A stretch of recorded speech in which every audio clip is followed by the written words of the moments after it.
get live feedback on it and all the players, scouting reports, and where they go, how they fit in with these new teams. That's what I'm here for.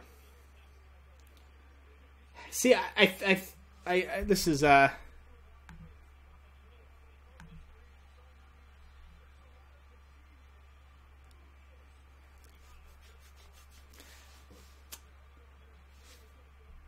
so. I mean, if you're the Eagles, if that offer out there, Ian Rappaport just tweeted they're offering 2 firsts, a third, Fletcher Cox, Brandon Boykin, Michael Kendricks, maybe more. That is a lot to move up.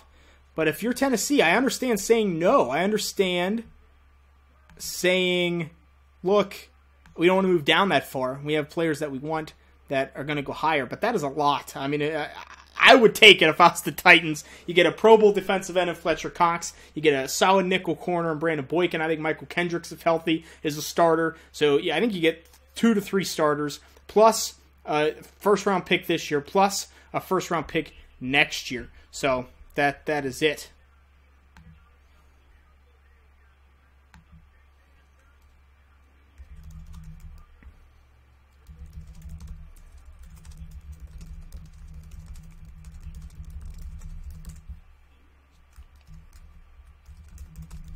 All right. Here we go. It's starting. I'm ready.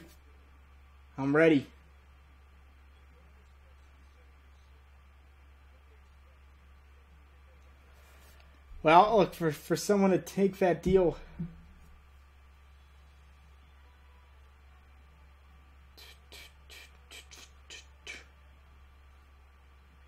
It's time. Remember, no tipping picks in the chat room. Don't say them early. I'm not streaming the draft, but streaming my live commentary. So you can watch it on NFL.com, and you can listen to my commentary. That's the way to do it. If you're in the Twitch.tv chat room, go to drafttv.com. We'll be doing it.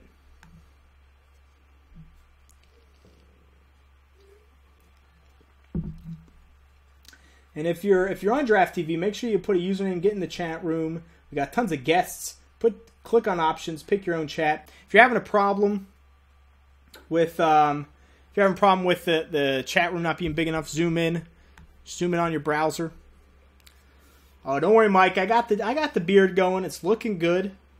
I mean, there's a reason someone in the chat room is named Shane's beard sucks, because it's great. They're jealous, always.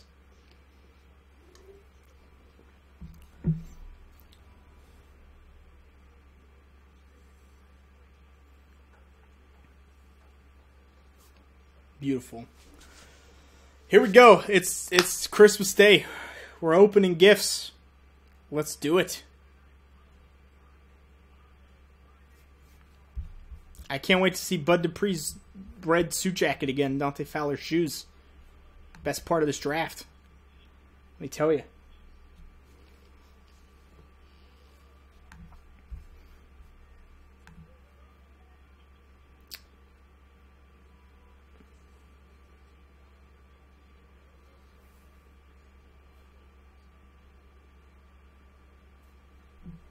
I'm ready. I'm very ready. Got the Draft TV shirt on. Had my Papa John's pizza today.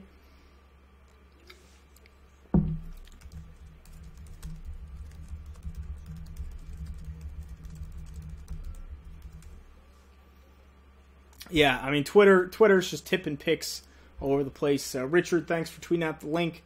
Thank you guys. And if it wasn't for football, I probably wouldn't have cable myself. So,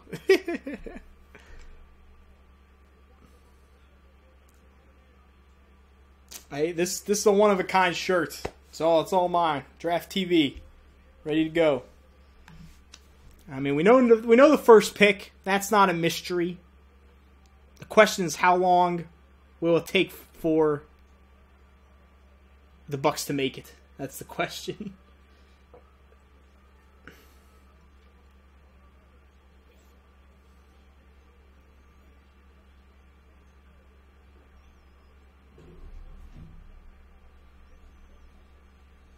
We'll see. I'm sure my new dog just came home a couple days ago. Will be featured here coming up. We'll see if he'll bark and freak out at some point.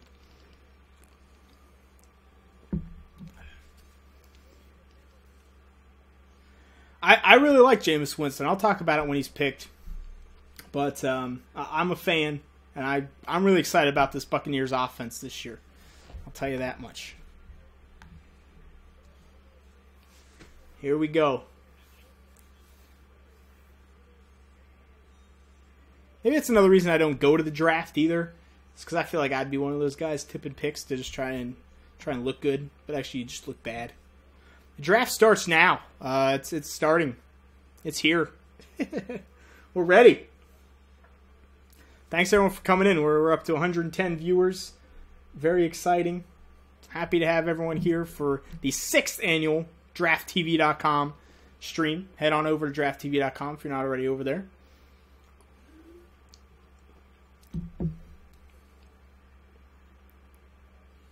I mean, look, I think Leonard Williams is the only elite player in this draft, but I think Winston's the best quarterback, and that's what you need to win. To win, you need a quarterback.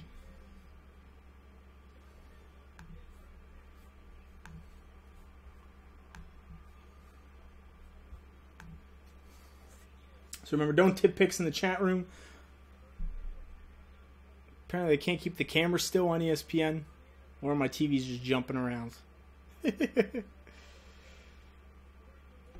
Yeah, I mean it's not quite live, but we'll see.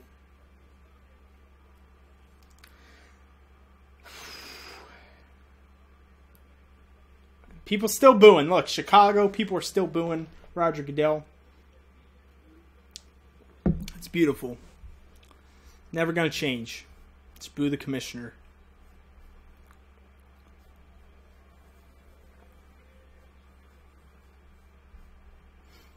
Here we go. Tampa's on the clock. We know they're going to draft Jameis Winston, the quarterback out of Florida State, and I think it's the right move. I mean, I think drafting Jameis Winston's the right move for them. If you're Tampa Bay, you have an offense that is set up for success. You have Mike Evans, one of the best young receivers in the league. You have Vincent Jackson, solid veteran receiver.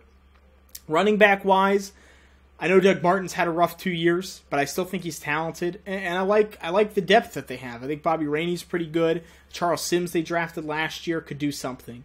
The offensive line needs some work. Hopefully it's something they'll address in this draft, and we can see that happen. But Jameis Winston is the best on-field quarterback in this entire draft. And what he does mentally on the field is exceptional. His ability to read defenses, go through progressions, and the one thing I like about him the most is his ball placement. He puts the ball where only his receivers can get it, and lets them keep running with it. Now,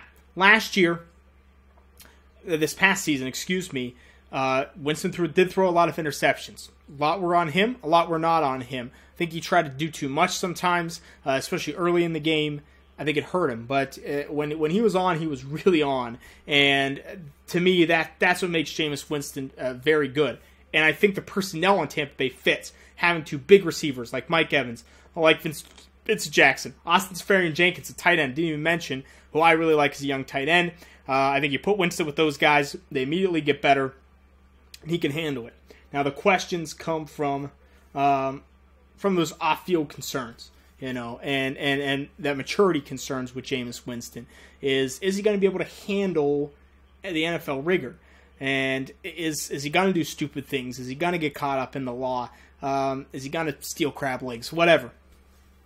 So that's the question. And I think in some ways, Jameis Winston dealing with some of the adversity that he did, still winning, still taking Florida State to an undefeated regular season is huge. So I think that shows his mental fortitude on the field.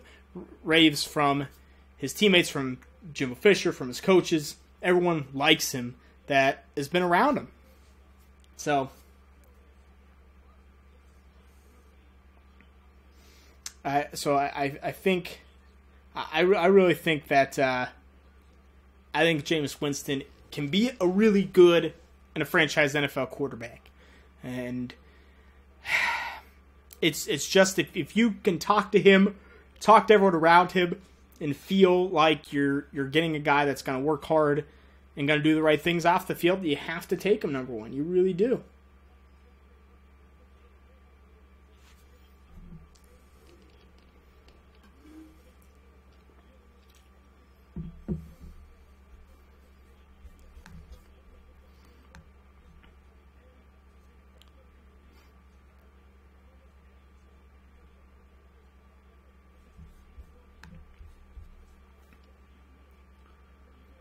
I mean, picking Mariota over Jameis Winston wouldn't be a rant, Kiwi, but it'd be a shocker. I would be super surprised if that happens. And I think Tampa probably feels comfortable, knows that Seminole organization.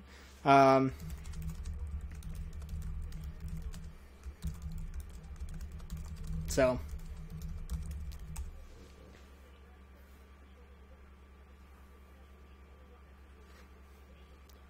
that's it. And you're like, wait, why is Tampa taking all this time if they know who they're going to take? If you're investing how many millions, you might as well take as much maximum amount of time that you possibly can with that. I think Jameis Winston showed some progression this year, even though he made more mistakes. I thought he did do a lot better late in games in tighter coverage situations than he did as a Heisman Trophy winner. So, and once again, if you're in Draft TV in the chat room, if you're labeled as a guest, click on options. You can change your name in there. I apologize for the stream delay. It's probably delayed about 20 seconds from the TV. I'll announce the pick if you can hold off on putting the pick on the chat room.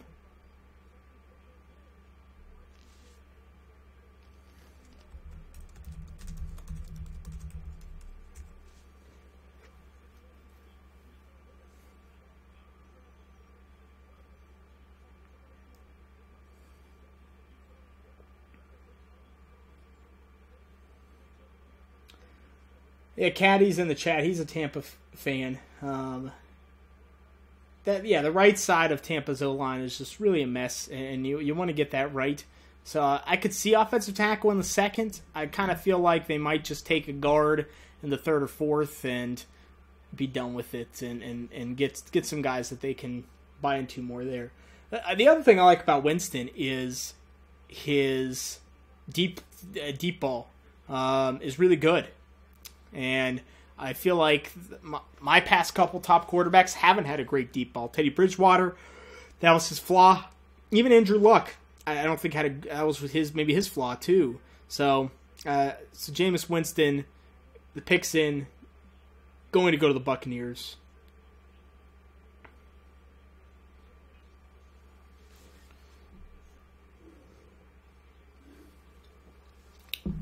We'll see here.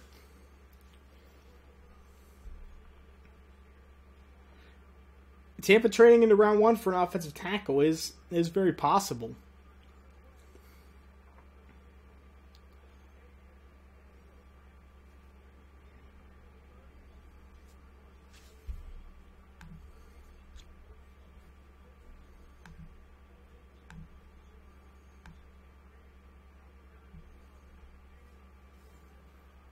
Here comes Roger Goodell for the pick, so if you want to time out your delay.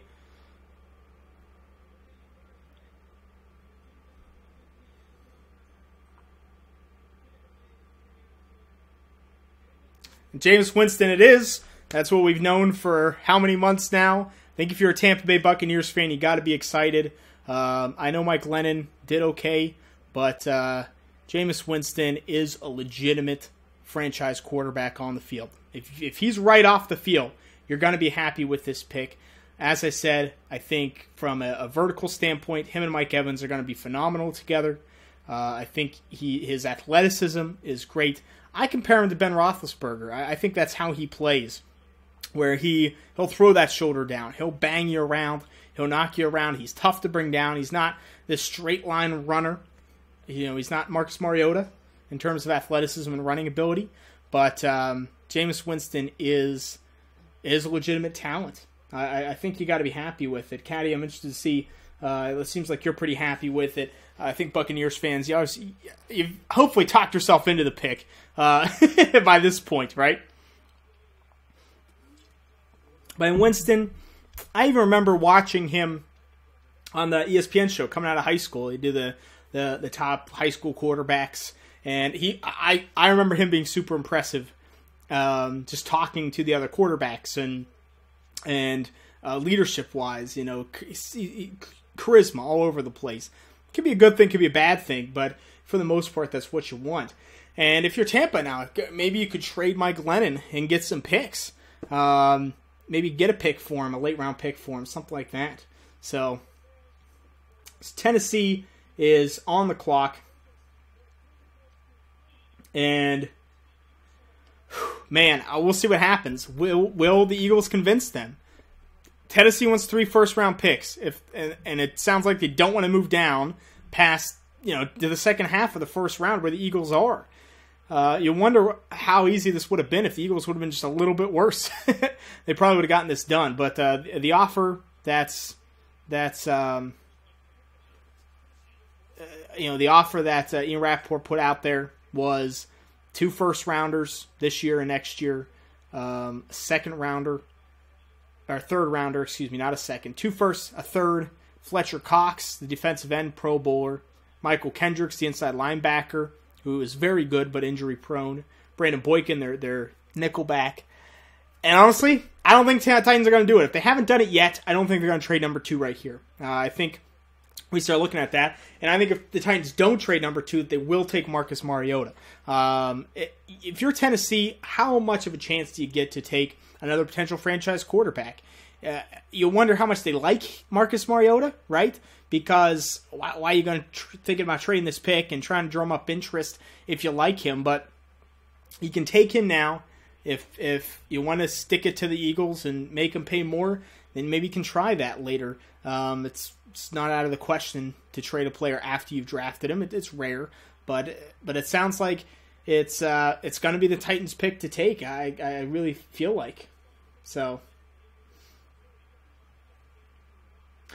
Right, I can't remember the last time the top, assuming Mariota goes here, which I think is an assumption. It could easily go Leonard Williams or someone else, but if Mariota goes here, the last time the top 2 picks weren't at the draft. Last time the top 2 quarterbacks weren't at the draft. Crazy.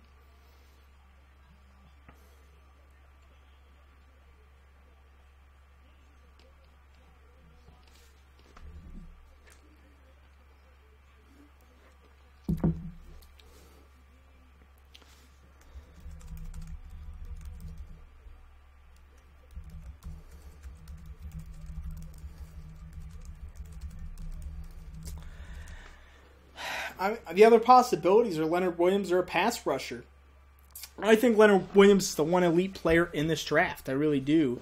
And if the Titans, one of the worst run defenses last year, I think he'd be a fix. The rumors are they don't like him. I don't know why. They could take a pass rusher. I mean, they signed Brian Orakpo. They have Derek Morgan. So I don't think it's the biggest need in the world for them. And that's what leads you to QB. That's just where you're at. That's where you're at QB wise. So, if you're the Titans, you might as well, you might as well take all the time you can. Let's try to stick it to these other teams. If the Eagles really want it, say, look, you got 2.5 minutes. Come on. Whereas I'm looking right now, it's 2 minutes and 43 seconds. If you want to time out the stream delay. Any questions here? Casey, who do you think the Bears are going to draft? I'm picking Kevin White for them. I think Kevin White, the wide receiver from West Virginia. So, yeah, Kane, welcome, man. I have a weird thing where I just, every time I do video stuff, I yawn like too much. I don't know why. I don't think it's actually like tiredness, but it's oxygen. I don't breathe right. Maybe it's the shirt. So. Is Williams the best defensive tackle since Sue? I mean, I think Williams is more versatile. I think he can play defensive end, which makes him a little bit more interesting. I would say so. I think he's the best defensive lineman. Taking Clowney out of it in terms of an interior player. Guy that can play the interior, I think he is.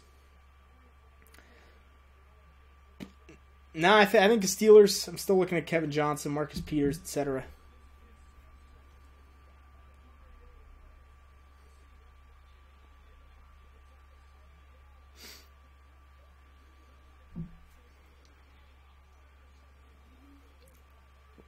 Pick is in.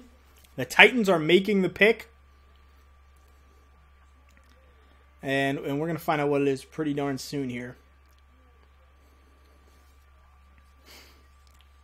Remember to not tip picks in the chat room. Appreciate it. Wait till I say it, which I know is much later than they say it on TV. But just to make sure that everyone hears, I know there's a couple people actually aren't even watching it on TV and just listening to the stream. So definitely chime up in the chat room if you want to know more information. But Titans, number 2, pick is in. Hopefully going to get it here pretty soon. And I'm excited to see what they're going to do. I'll move this over.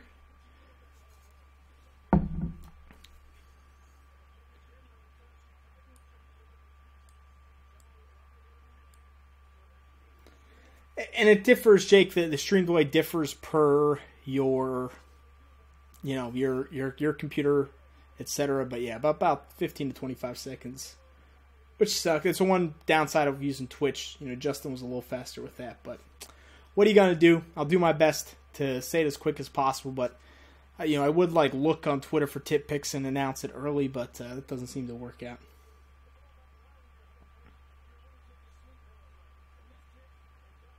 I did not make this shirt D-Unit, actually. It was my girlfriend made us one of those spray shirt places. You can make custom shirts or whatever. Pretty cool. I mean, I believe in both Winston and Mariota. I think they both can be good. We'll see where Mariota goes.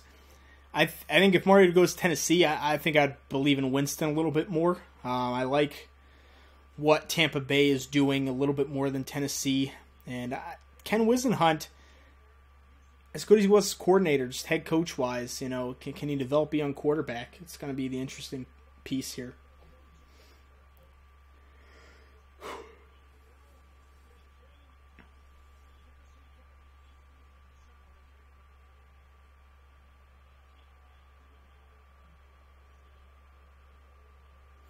Here comes Goodell.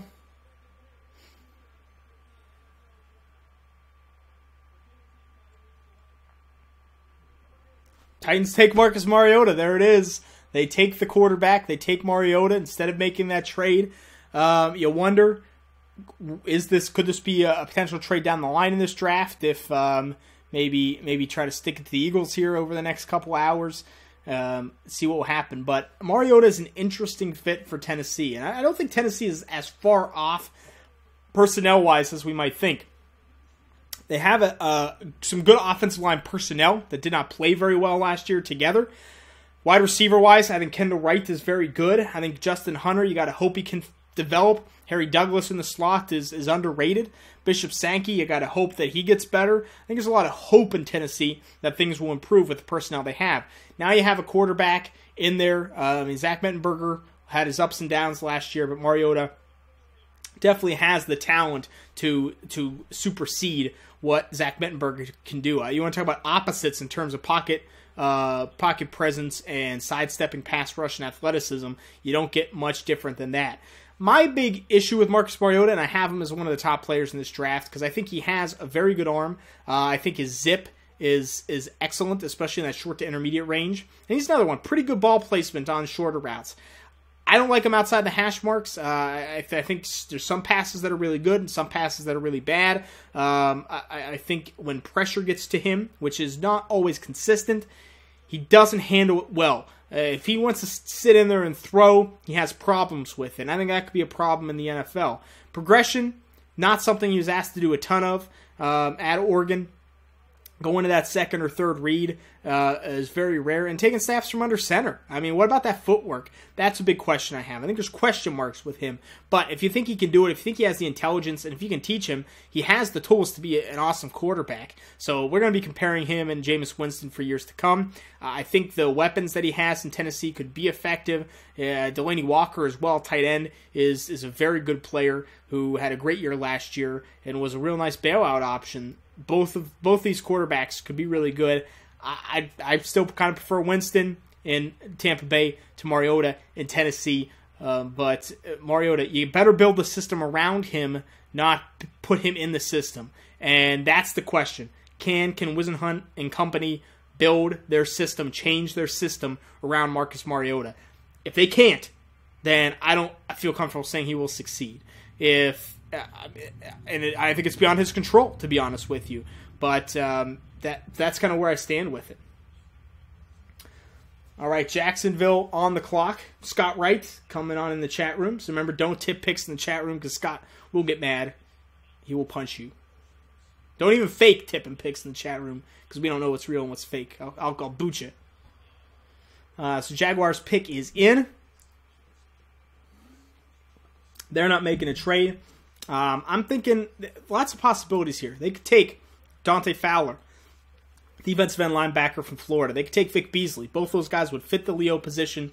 Jaguars as a team had a decent pass rush last year, high in sacks, but they didn't get to the quarterback enough. That sounds weird, but the pressure on the quarterback was not enough for me. They got sacks when they got pressure. When they didn't get pressure, they really didn't get pressure, and guys had all day. I think that would be important. Leonard Williams, best player in this draft. They got Jared Odrick. They brought him in. They have some Derek Marks. I don't think they'll take him, but he's a possibility. Maybe Todd Gurley. Maybe they go for the running back. They've been after every running back in free agency. DeMarco Murray, Ryan Matthews, etc., etc., etc. They've gone after these guys. Talked about Adrian Peterson. So if you really want a stud running back, there is a guy sitting out there in Todd Gurley from Georgia who is one of the best running back prospects we've seen. Probably the best since Trent Richardson. Which saying that doesn't sound so good, but it's true. And Todd Gurley is legitimate. So we'll see. It seems like with Mariota going second, that no one's really going to move up here. And remember, the last guy's Amari Cooper. We've heard they have a ton of interest. They love Amari Cooper. But the Jaguars last year kind of smokescreened everyone. They took Blake Bortles. No one was expecting it. And I kind of feel like Cooper trying to drum up interest is maybe fake. And maybe they're going for someone else. So we'll see who Jacksonville takes here.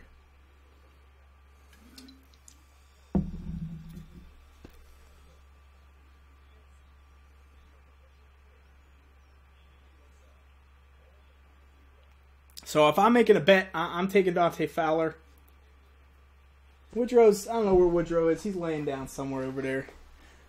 Give him a couple hours. He'll be here.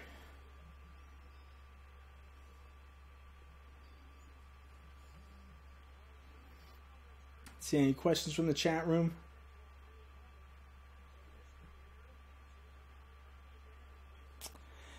I guess the Titans really did like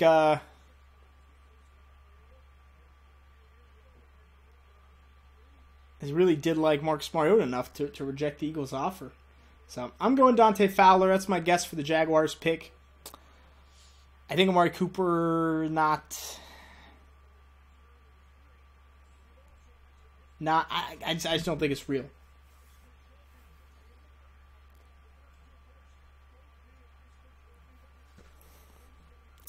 Yeah, this is pretty historic, and we're gonna be comparing Winston Mariota for a while. But I think his pick for Jacksonville is big because I feel like this is the year they kind of set up. This is the year that Gus Bradley has to pick it up. They kind of slow played the last 2 years. We're going to take a quarterback last year. Not going to take one 2 years ago because don't like anyone. So I like that. I like that they have this kind of long-term plan in place. But this pick better come to fruition. You can't pick top 5 again. If you're Jacksonville, you'll be out of there. So you cannot do that again. This has to be a player that can impact for you right now. And I think a pass rusher is what will do that the most.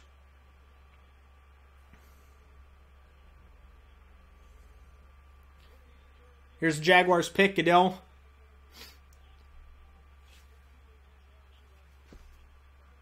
Jacksonville takes Dante Fowler. There you go. Defensive end linebacker out of Florida. A perfect fit. And if they better show his shoes, because his shoes, $7,000 shoes today. Dante Fowler, I think, is a great pick. And I think he has limited upside, but he's a good fit for the defense, in Gus Bradley's defense. You have that Leo position that's now catching on. We're seeing it in Atlanta, we're seeing in Seattle, obviously. And Dante Fowler can play that position. And what the Leo really calls for is a player that can stand up as a strong side linebacker and also put his hand down and a wide 9 as a pass rusher. You know, if you watch Dante Fowler play, he lined up in a lot of positions that the Leo position lines up in Florida. He played a little wider, he stood up, and they're going to use him in that way a lot, and that's where he was successful. he's not great at anything. I don't think his elite speed or quickness or strength or an elite move that he uses. But he's really good at everything. And what becomes difficult about Dante Fowler to stop is you don't know what he's going to do. He can use a swim move. He can use a spin. He can use his raw strength and his lower body strength. And he can use his speed off the edge.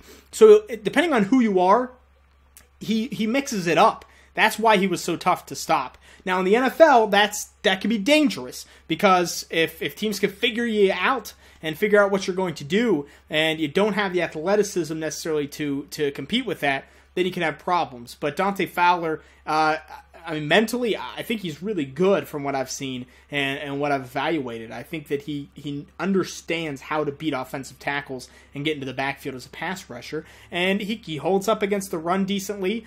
Pass coverage, probably not his forte, but a lot of these pass rushers, that's not their forte. He has the size to do a little bit more than someone like Vic Beasley does. So I feel really good about that if I'm Jacksonville, and I think Jacksonville's defense just fits him really well. I would be pretty happy with this pick as a Jaguars fan, because pass rush is important, and if that defense continues to get better, Jacksonville could have a really good defense. They actually have some really nice personnel there, so if the offense and the young players there can tag along, I mean, this could be a dangerous team. And I think it's built that this is the year that they should be a dangerous team.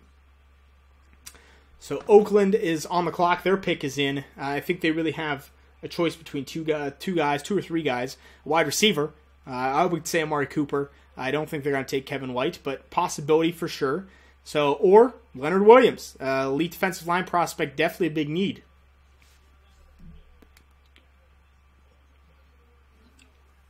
So, do you go with maybe the best player on the board? Do you go with your biggest need? Honestly, if I was Oakland, I would take Leonard Williams, and I would come back with a receiver later. I think the draft's deep enough there. I'm not, and I kind of think they're going to take Amari Cooper. I think that's who I would go with in this spot, who I'd guess. So I would take Leonard Williams. I don't think Oakland will. I think they want that. And look, Amari Cooper I think is going to be phenomenal. I think he's going to be a phenomenal receiver in the NFL.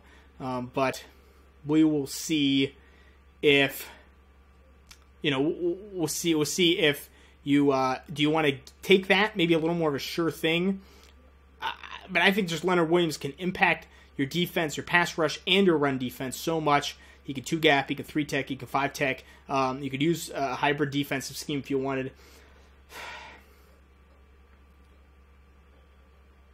So I personally think the Raiders should take Leonard Williams. But if they take Amari Cooper, you have a good young quarterback. You have a really good young... remember, Amari he isn't even 21 years old yet. He's 20 years old. He's dominated 2 straight years in the SEC. I think you know what you're getting. I think Amari Cooper is one of the more sure things in this draft, like a lot of top receivers are, that he's going to contribute and going to be very good.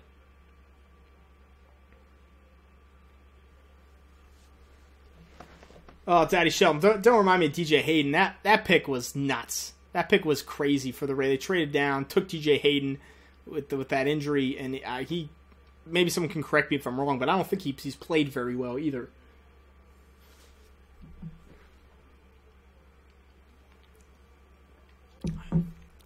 And if I'm Oakland too, I think Leonard Williams' versatility has got to entice you here to get him in and get him moving around. Put him at the end. Put him inside as a 3-tech. You can have him do so many different things. Third down, you can have him be an interior pass rusher. First and second down, if you want to put him out at the end, put him out at the end. I think there's so much you could do.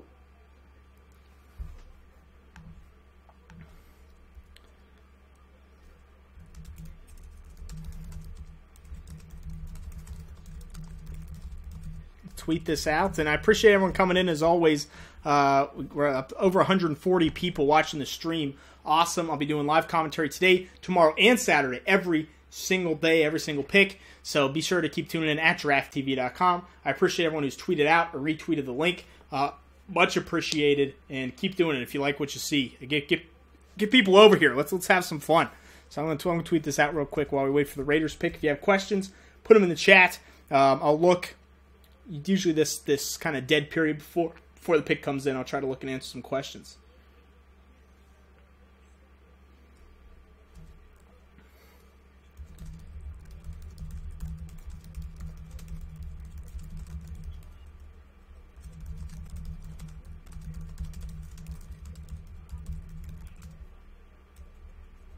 Twitter does not like the word draftniks, but so be it. I mean, I think Cooper is the higher rated wide receiver, so let's see what they do. Roger Goodell here at the podium.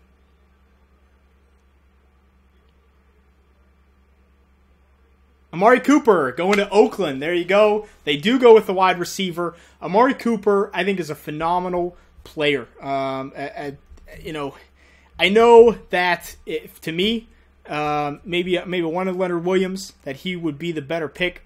I think he is, but it's not knocking Amari Cooper. I mean, Amari Cooper's really good, and it's by far the Raiders' biggest need. If you want to have Derek Carr develop, and you want to get him an elite number one receiver, then you're going to get Amari Cooper, and you've got to think you can develop him. That's my thing with Amari Cooper. He's so smooth, and his quickness, his deep speed, he's got both of those things. And I think he has good footwork too. So when you combine someone with this type of athletic ability with the footwork to cut, he can get separation with his quickness. He can get separation with deep speed, and he can get separation by being a little bit of a technician. Good at double moves. He's run a full route tree. He's been in a pro-style offense. He's been in 2 different pro-style offenses. I mean, that's a ton of experience for a very young player. So I really like him. I going up for passes, I think he has the vertical ability. He's tough. He'll fight for passes, and maybe he's not super super big or this huge fast guy, but you don't need that. I think he can do a lot of different things. He can be a screen player. He can be a player that can get down the field, stretch the field. I think his hands are probably my biggest question. He uses his body a little bit too much to cradle the football, especially on the short and intermediate routes. That's fixable. You can do it. And press coverage sometimes, if guys get their hands on him, if he's against a bigger press corner, he can struggle a little bit with that. But I don't see many flaws, even if the really great things don't make him a dominant player. I think really good corners he'll have problems with. But if you're not a all-pro corner, I think Amari Cooper's going to beat you. He's going to beat you plenty. So I like this pick for Oakland. I think Carr is going to love having Amari Cooper there. I'll say that. Redskins are on the clock. Let's see if we have any questions here before I get to the Redskins. Nope, doesn't seem like that way. Thanks everyone for coming out. Make sure you put your name in the chat room and ask me questions if you have questions. Washington, number 5, could go a lot of different ways. This is really where the draft changes. I think those first 4 picks, it's what I had in my mock. I think a lot of people did. I have Leonard Williams going here. I know maybe it's not a huge need for Washington. They spent some money in free agency on the defensive line, but I think it's too good of a player. This could be a prime spot to trade up if someone wants Leonard Williams, if someone wants Todd Gurley. Washington, what else could they take? Pass rusher, Vic Beasley, Bud Dupree. Offensive line, could they be the first to take an offensive lineman? Brandon Sheriff, Nandros Pete. I think all are possibilities here. Washington, I don't know. I don't know. There's not this huge glaring hole that matches up value-wise for them right now. And for some reason, like Beasley, I don't know if he's a great fit. Offensive line-wise, I don't think it's the biggest need in the world for them. Something they need to get. But number 5, that's why I say take Leonard Williams, who would fit great in their defense.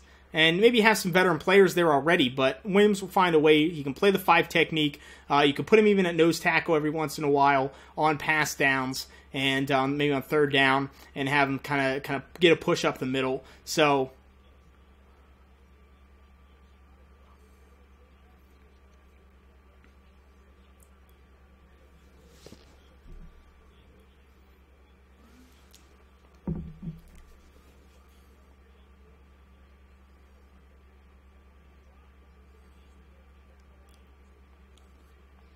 the Washington pick is in.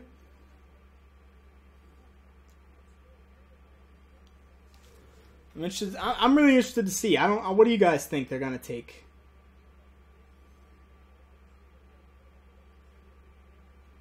I don't know. Yeah, it's still the first bottle. I'm taking it slow. I got my Snapple saved up for Saturday. Got the Red Bull flowing probably tomorrow. Yeah, right. We're supposed to have all these trades. Haven't had one yet. Top 5 picks. Haven't had one. Crazy.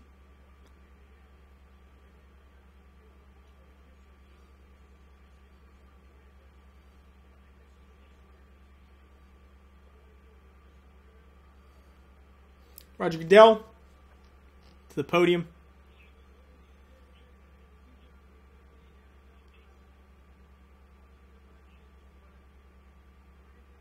Brandon Sheriff, wow, goes number 5 to the Washington Redskins. That's interesting. Brandon Sheriff is a player that a lot of people, myself included, think will make a better offensive guard than offensive tackle. I think especially on the right side, maybe he could play right tackle or left tackle.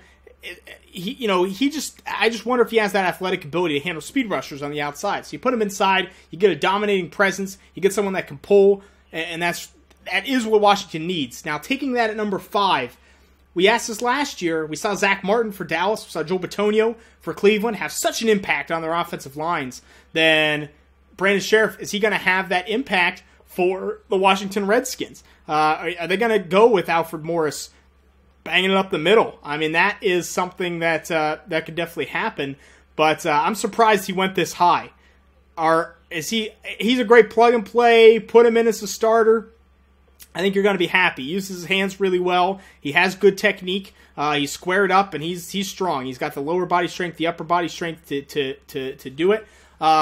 So I think he's going to be a good player. I think it's a safe pick, but I don't know if it's a great pick, if that makes sense. I think that's my biggest thing.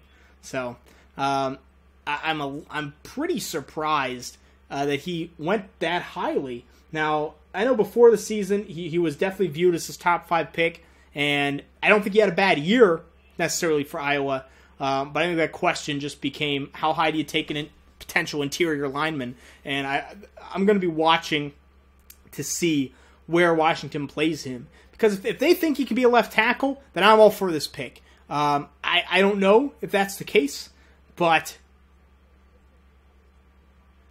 if they think he can, then I can understand it. If that's your top-rated offensive tackle, then take him. I think it's been a big need for Washington with the injuries, Trent Williams, etc. But man, we'll see what happens. We'll see what happens with that. You have to think you're taking him 5 if they have Brandon Sheriff as a left tackle, right? Jets are on the clock.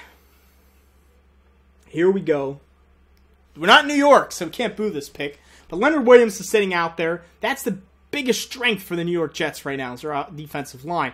The rumors about them potentially trading one of those defensive linemen, Muhammad Wilkerson, Sheldon Richardson.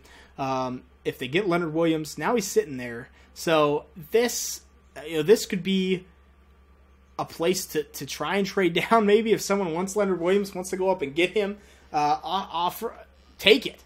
Take it. Because if you're the Jets, let's say they really do like Bud Dupree, that's who they want. Now, maybe you can't move down too far, right? Could Atlanta take him? But if you like Dupree, if you like Beasley, you can move down to the back end of the top 10 potentially. So,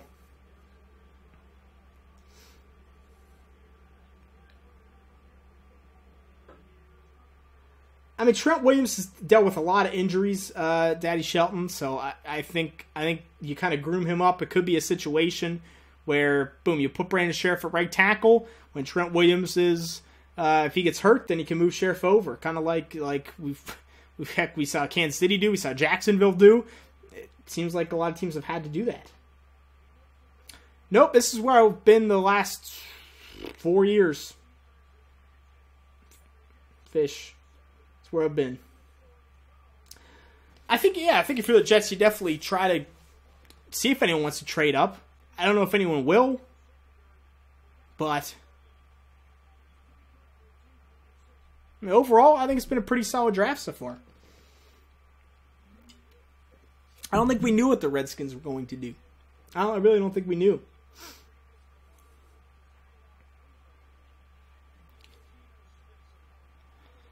I like what the Jets have done this offseason. They built that secondary. They've gotten a veteran wide receiver in Brandon Marshall. If they have faith in Geno Smith, get some pass rush. And I think Leonard Williams could provide that, but I just don't know where he's going to play for you. You have 2 of the best defensive linemen that perfectly fit Todd Bowles' defense. I don't see where Leonard Williams is going to trade or gonna go in that defense. So if you're the Jets, I say take take Bud Dupree, take Vic Beasley. If you want Kevin White, I wouldn't fault that if you want to just have a ton of receivers. But I mean, how far does Leonard Williams? If Leonard Williams doesn't go here to the Jets, how far does he fall? I don't think it'd be too much further. I mean, I think Chicago could look at him moving to a 3-4. I think Atlanta could look at him. I mean, he would be interesting as a left end for the Falcons. Or play 3-tech. I don't think it'll fall much further.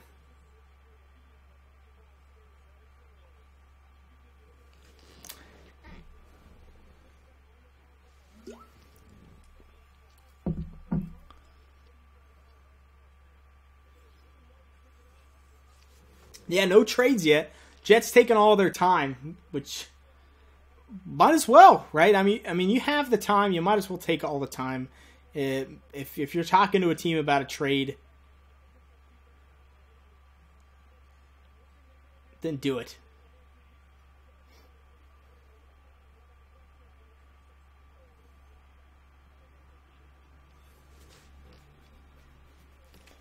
Misfit, I don't think the Seahawks' second and 2016 first would get this done. I think you need more than that. So pick is in for the Jets. I still say I'm going to go with pass rush. I'm still going to say Bud Dupree. Kevin White could happen. Vic Beasley could happen. Leonard Williams could happen. But, man, I just... Hey, thanks, Jay Cabler. Thanks for being here. And thanks to everyone for being here and watching. We're up to 145 people, which is awesome, watching this, which is great. So, if you like what you see, tweet it out, get it out there, put it on Facebook, Instagram.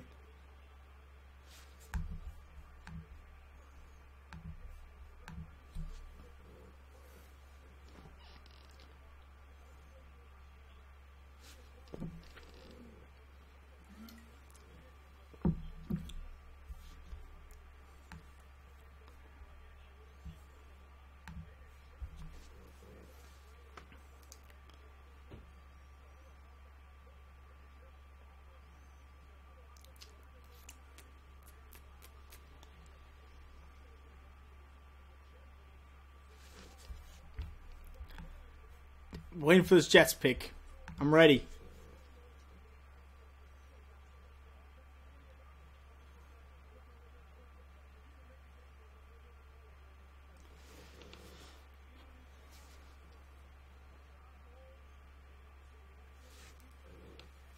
Let's go.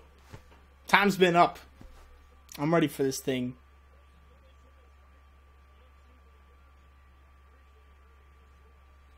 Goodell. Coming out, I think. There it is. Gotta get that camera in position. Jets number 6.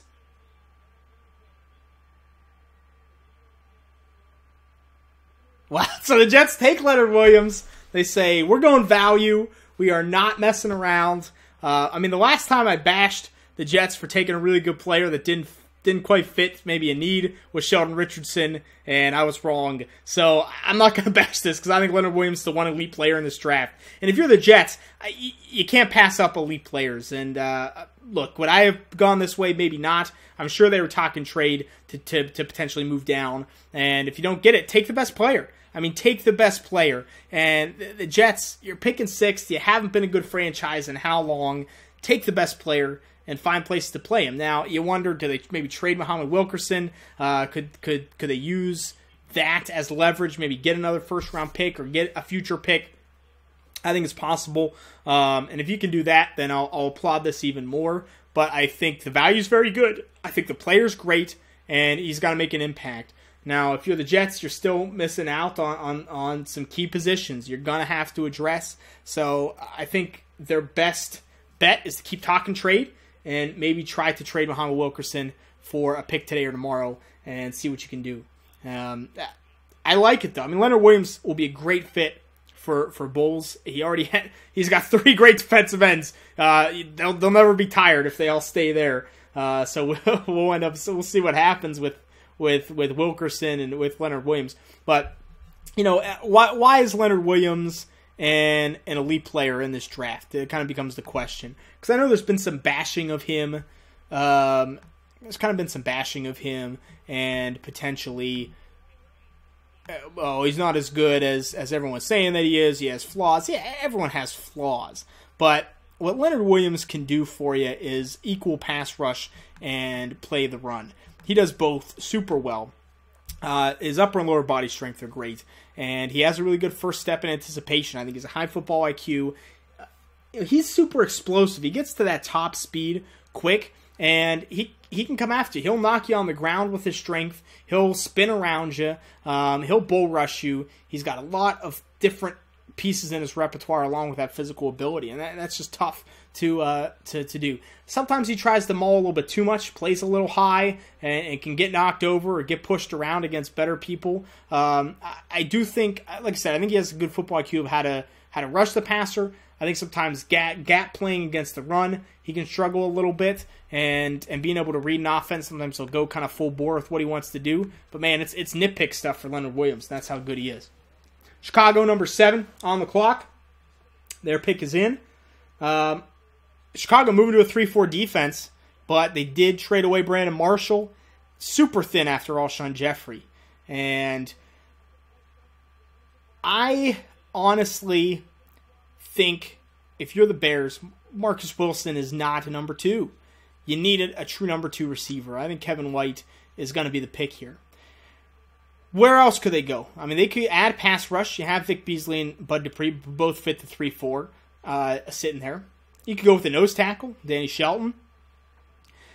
Sounds like they were trying to move up potentially to 2 for Marcus Mariota, maybe. So, that's out of the question now. But if I'm Chicago and I say, for us to win, we have to have that vertical big passing game to pair with Matt Forte.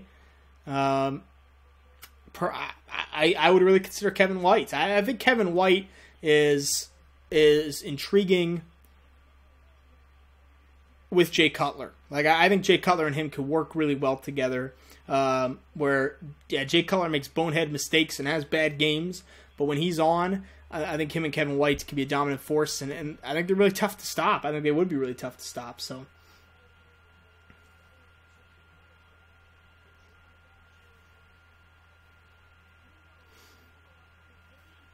Besides Cooper and Williams, who's most NFL ready? That's interesting. I think Dante Fowler's pretty NFL ready. I think Todd Gurley's NFL ready for sure.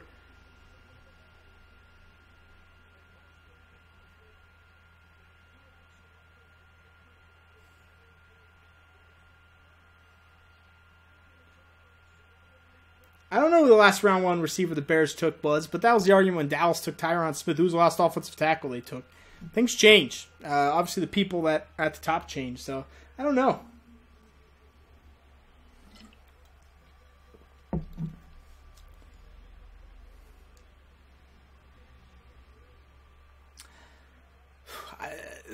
This draft's already fun. I'm already loving it. I love the draft, man. I get excited about this thing. If you're watching on Twitch, go to drafttv.com. We got the good chat room going on over there. You can sign in. You don't even have to sign up. It's all over there. We got some great people in the chat room, and I appreciate everyone coming out. Right now, we're up to 144 people watching. It's awesome. Dallas is in the house. I know he's going to be here all 3 days, but I'll be doing this all 3 days. Tomorrow, Saturday, it's not just the first round. It's 2nd, 3rd, 4th, 5th, 6th, and 7th. So get ready for that.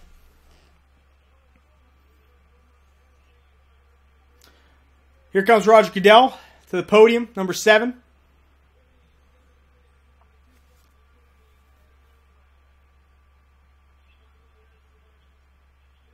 Kevin White to the Bears. There it is. Kevin White. I think it's a really good pick for Chicago. And I think Kevin White, if he's not a one-year wonder, I think that's a big question that people have with him. Well, he only had 1 year of production.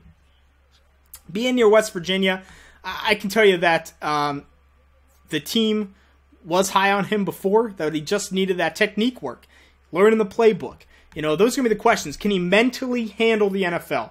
If Kevin White can mentally handle the NFL, his physical tools are off the chart. He's big, he's physical, and the one thing he does better than Amari Cooper, than Devontae Parker, than any receiver in this draft, is get off the line and get off a jam. He is physical enough to do that. You try to come in on him, he will rip your hand off of him and he'll keep going. He has that speed. We saw the speed at the combine, right? He can get down the field, and his ball tracking skills, phenomenal. Just how he goes up and gets the ball. Great catch radius. You'll see him reach out for passes I didn't think he could catch. He catches it. He can catch anything around him, and that's the kind of guy you'll want with Jay Cutler. You know Jay Cutler is going to be erratic, so get a wide receiver that's going to match him and going to be able to catch those things. Now, Kevin White doesn't get a ton of separation. I've never seen him get a lot of separation this year, and he wasn't playing with a great quarterback, so he did have to make a lot of tough adjustments, but he never was wide open. And maybe that was a quarterback thing. I tend to think it's more him. If passes aren't going, if he's not the first read, a lot of times he'll get a little lackadaisical and go a little slower. So if you develop Kevin White, he can be an elite NFL receiver. I don't have a doubt about it. But it is a question of if this past year, if that's it. If that's all we have of him, could he be someone that's a one-year wonder? So it's a risk, but I really like Kevin White, and I think it's a really good fit with Jay Cutler. And you need to have Jeffrey White. You need to have these type of guys around Jay Cutler to do well. You're stuck with Jay Cutler. You're stuck with that contract, new regime there in Chicago. But Kevin White could do it.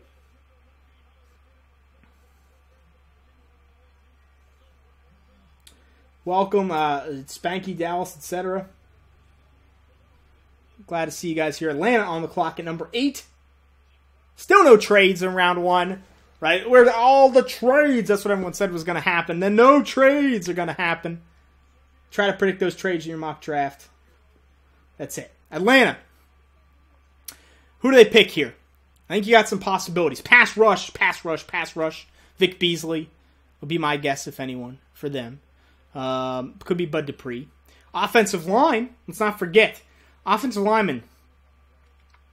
The more I look at it, the more I think they could get pushed up the board. Could you see an Andres Pete go here at 8?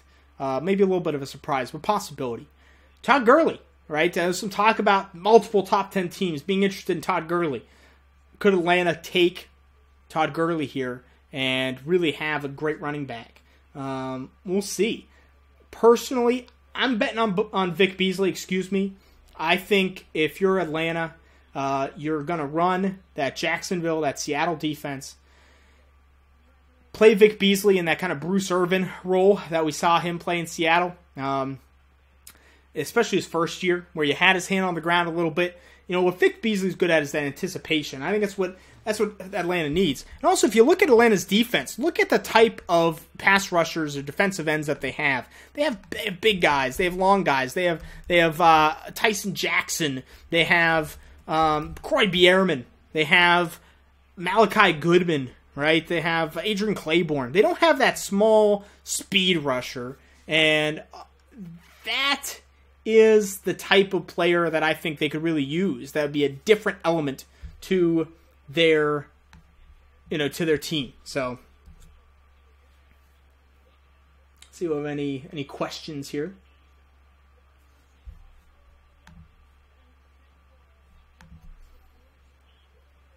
I did see that the Seahawks declined Bruce Irvin's option, so maybe they even trade him. Could happen.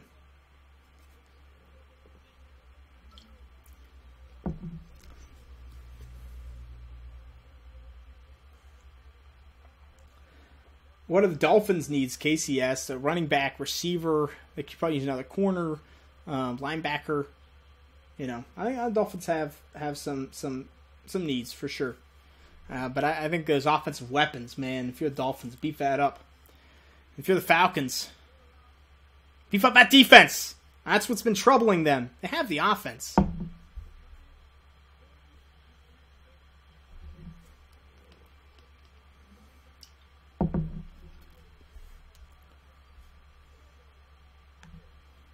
And if you're watching on twitch.tv, go to drafttv.com. That's where I'm taking questions. That is the chat room that we are using, so go there.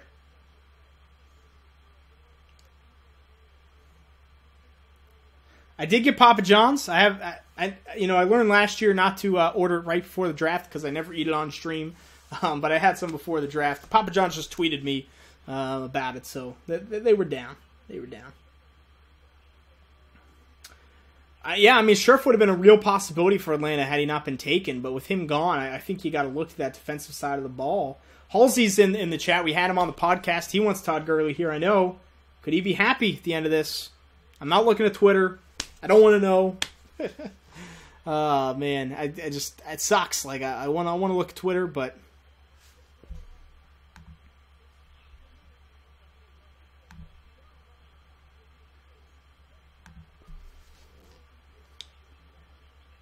And thanks, everyone, for coming out. We're over 140 people watching. If you like what you see, tweet it out. I appreciate it. Alan, I saw you just tweeted it out. Tweet out the link. Send it to people that you know that might be interested, that like the draft. And put it out there.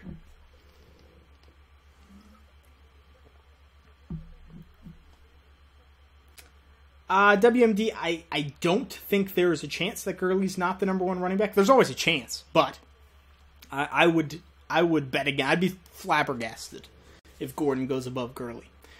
So Atlanta's pick is in at 8. They're not moving down. No trades yet. Could we have a top 10 without a trade? Crazy, man. I don't know. We'll see. I'm guessing I'm going Vic Beasley here, but Todd Gurley, real possibility.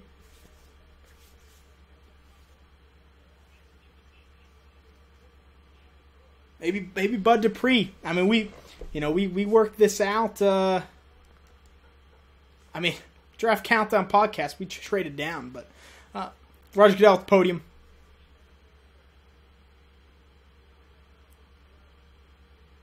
Vic Beasley going to the Falcons. There you go. I think it's a great pick. I love Vic Beasley with everything, with on and off field character. Taken into account, he is my favorite pass rusher in this draft. 2 years of production, lightning fast first step. I think Vic Beasley is a phenomenal athlete. I think he's very, very good. And you know what he does really well, which could be a little bit of a detriment. I've seen some people look at this kind of a negative, is he can anticipate the snap. You know, he knows that snap count. He knows when that's going to go. He obviously watches a lot of film and learns it. I think it's a positive. Some people say, well, sometimes you can't get by on that in the NFL. I mean, you can even just watch him in some of these clips. I'm watching ESPN. You see him get off just a second before everyone else. Like, he knows when that ball snaps. Very fluid, very quick. It's a nightmare to really try and kind of mirror and keep with him. He's too fast and too quick. He uses his feet, his foot movement, his foot speed is phenomenal. So I really like it. And in the run game, he's not going to give you a ton in the run game, but he can chase down running backs, especially smaller guys, speed guys. He's good at that. Todd Gurley said it's the hardest defender he's ever went up against. So I think you see that intelligence with Vic Beasley that's really underrated. His best games came against the best competition. He played best in the big games. I love that. I love seeing that. And the question for that is he strong enough? No. If offensive tackles get their hands on him cleanly, they take him down. And they can neutralize him, especially if you get really good, really quick offensive tackles. So you're going to have to work on that. You're going to have a scheme that uses it. I think the Falcons scheme, I think Dan Quinn is a great defensive mind, and I think he can do it. And I think you get a toll like Vic Beasley on that defense, you got to love it. So, New York Giants are on the clock. KCJ asks, any chance Bud Dupree goes to the Rams if he's on the board? It's possible. I think the Rams' defensive line pretty well filled out, though. The Giants. So, what are you looking at here? Offensive line. Andres Pete, still out there. They can move Justin Pugh inside. Defensive line. I think Bud Dupree, aforementioned. It's Danny Shelton, maybe a defensive tackle. So, the Giants need safeties very badly. I think 9 is way too high to take Landon Collins or Demarius Randall. And they're not moving down. The pick is in. So, I really think it's got to be trenches, right? But you know what else? Maybe they really like Devontae Parker. I'll throw that as a off-the-wall possibility. Because if you're the Giants, you have Odell Beckham. Awesome. Victor Cruz coming off injury. Who knows what's going to happen with him? Ruben Randle stinks. He's been bad. I think wide receiver is a big need. But to me, if I was the Giants, I would take offensive line, protect Eli Manning, let him cut down on those interceptions, and build your run game. You got Shane Vereen, you got Andre Williams, you got Rashad Jennings. I mean, get someone that can do it. I think with Scherf gone, I think Andres Pete is potentially the most dominant. Eric Flowers probably the most powerful. We'll see.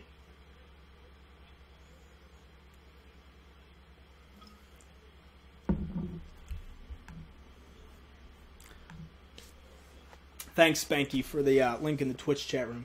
I don't know. Ruben Randle, I've not been impressed with at all. So,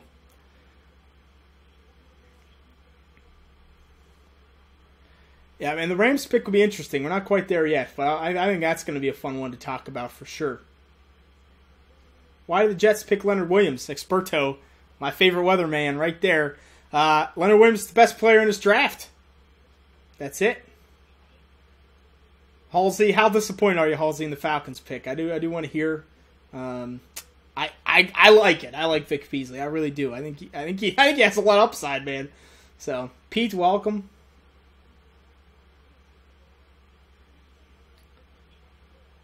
If you're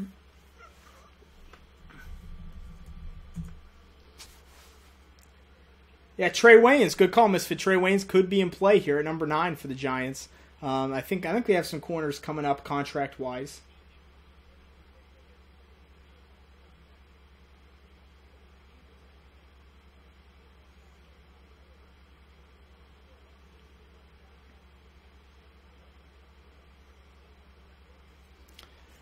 Here's Giants pick at the podium.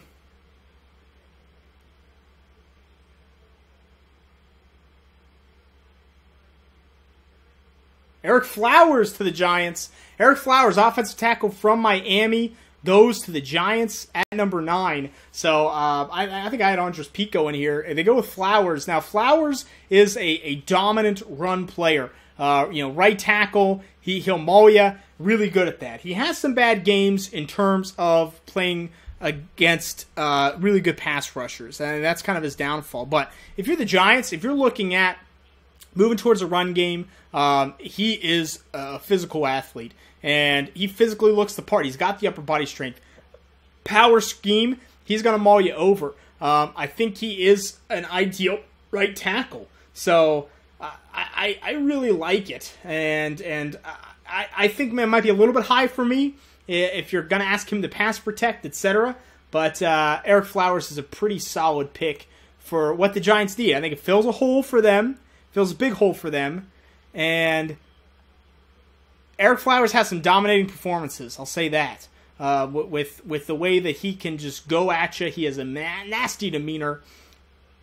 It's what I feel like the Giants should have, Have that power run game and use that. Take some pressure off Eli and Odell Beckham. So, I like it. I like the pick. A little high for me. I wouldn't have taken him. I would have went for more of the pass protector. But that's fine. Yeah, please don't tip picks in the chat room. Wait until I say it. I know there's a stream delay, but if you tip picks and I find out, I'll put you in timeout because I can do that. The Rams are on the clock at 10, and this one could go a number of different ways. I don't know. Maybe the Rams could go with Devontae Parker. Do they take another receiver after how many? Do they go with an offensive lineman? Seems like they've been interested in Andres Pete or someone like that. Do they go with a Trey Waynes? I know they had interest in Benardrick McKinney. There's some reports of that, but a little too high for him. So, how are you going to do that? I don't know. The Rams could go a number of different ways. I'm guessing they're not going defensive line. I'll say that. The one thing they don't need.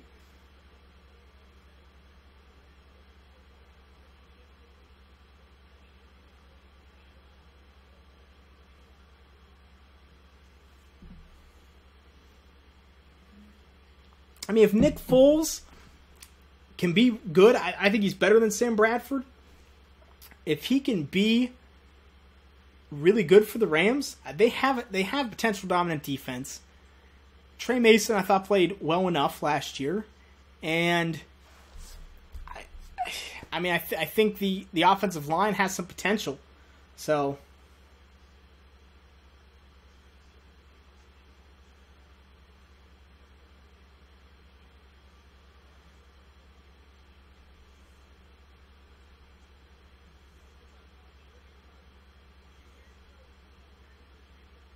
Yeah, I think Foles is good enough to get St. Louis to the playoffs. I mean, they've been a pretty good team the last couple of years, and that defense had some dominant performances. You think if they can... that's why I feel like, hey, man, take another weapon.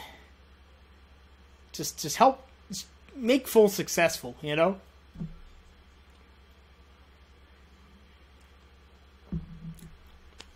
So the pick is in. We're at commercial, which is awesome. No trades in the top 10. Good call. No trades in the top 10. Where do I think Braylon Hurd is going? Late rounds to undrafted? I mean, I think you can go late rounds potentially.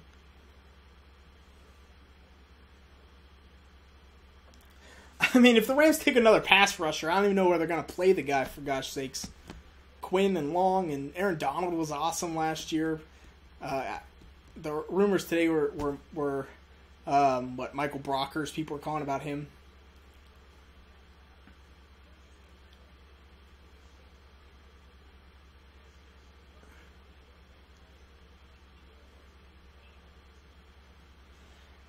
I don't know.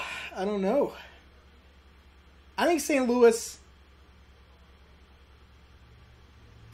has playoff potential for sure.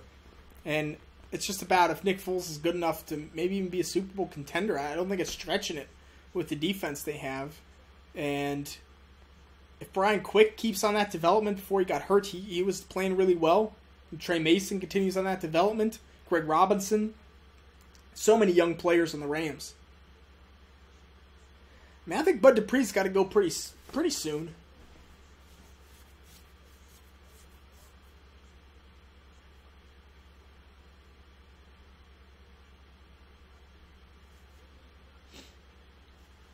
Yeah, I would say get another weapon. Get someone else in the offensive line. Like, do something for that offense. That's what needs it. That's what needs to get you over the top. That's what's lacking for St. Louis.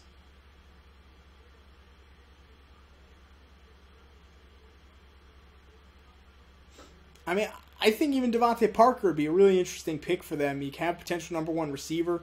Compare with Brian Quick and Tavon Austin in the slot. See what the rest do out there, you know?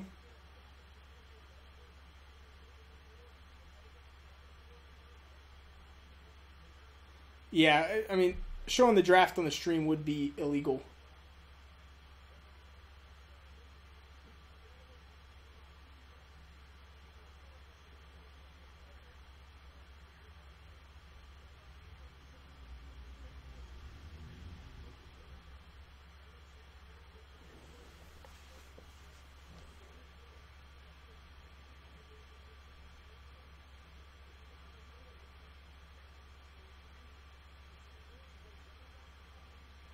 So waiting for this Rams pick.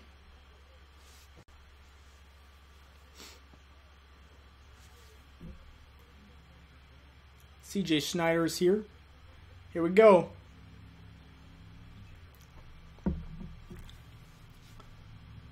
Maybe. I love when they cut to the podium and then just nothing's happening. They're like, oh, Roger Goodell's coming. Nope, no, he's not. All right, Goodell to the podium.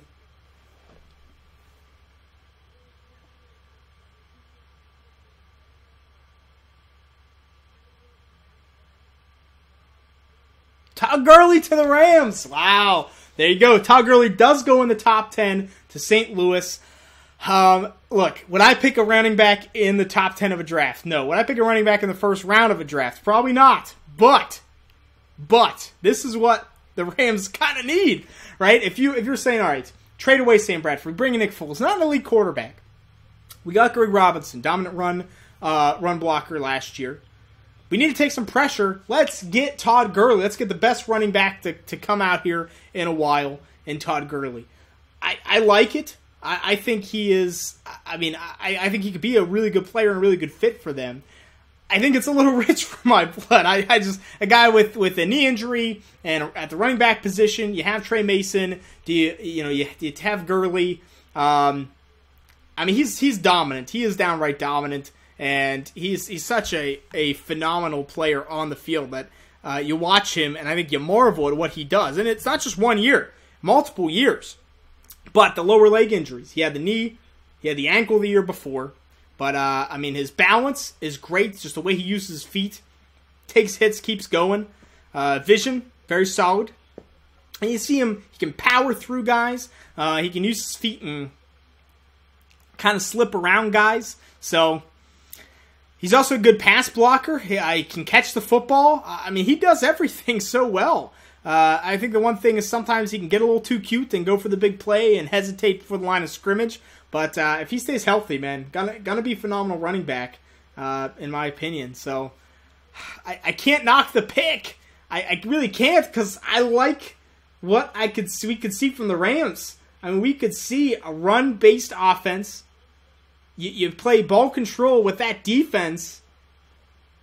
That's tough. I mean, that's gonna be tough for teams to stop. If Gurley is always cracked up to be.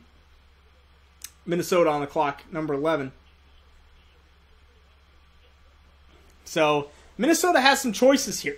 It could pair Teddy Bridgewater with Devontae Parker. Get his old Louisville wide receiver in. They could take Trey Wayans. I think they need some depth at corner. Xavier Rhodes was great. Everyone else is not quite sure about it. Minnesota could look on the defensive line for for Bud Dupree or something like that. So, I think, Tic Tac, I think the running back bust rate in the first round is less than quarterback, but there's definitely been plenty of running back busts. There's been plenty of every position busts. Minnesota, wide receiver, you brought in Mike Wallace. You're still hoping Cordero Patterson can evolve and get better somehow. Charles Johnson, they like a lot.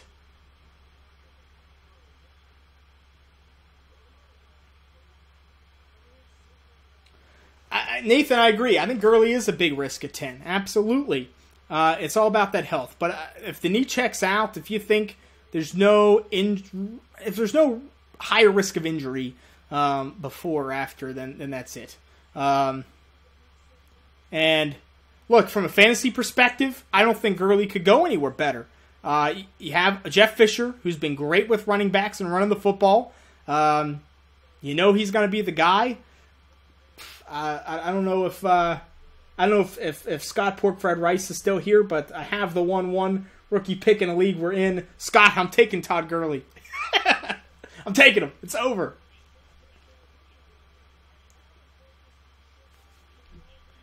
Right, correct. That's a really good point, Rossetti, with Gurley. If he can't go, you still have Trey Mason, who's pretty good, and Gurley and Mason complement each other well, for sure.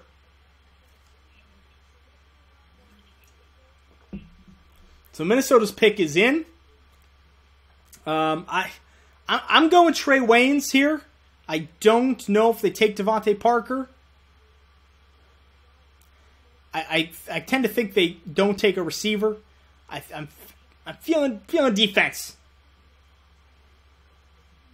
No, Gurley's had 2 injuries. He had the knee, obviously, this past year, towards ACL. The year before, he actually had an ankle injury that he played through and missed some time and on all this. So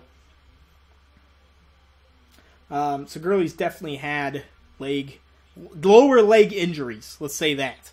And that is scary.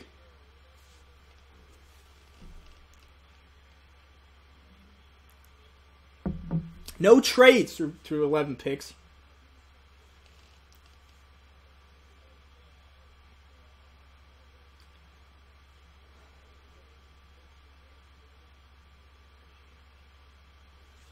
Yeah, Dallas, you gotta be ready for this thing up.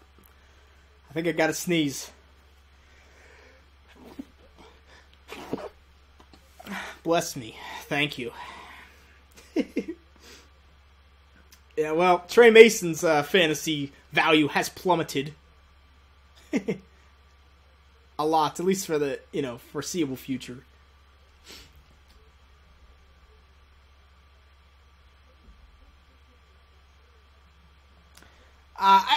Grant, I don't think the Steelers are going to trade up. They really haven't even looked into Trey Waynes. I don't think he's too much really on their radar. Maybe if he would fall to them, but I don't think they'd move up.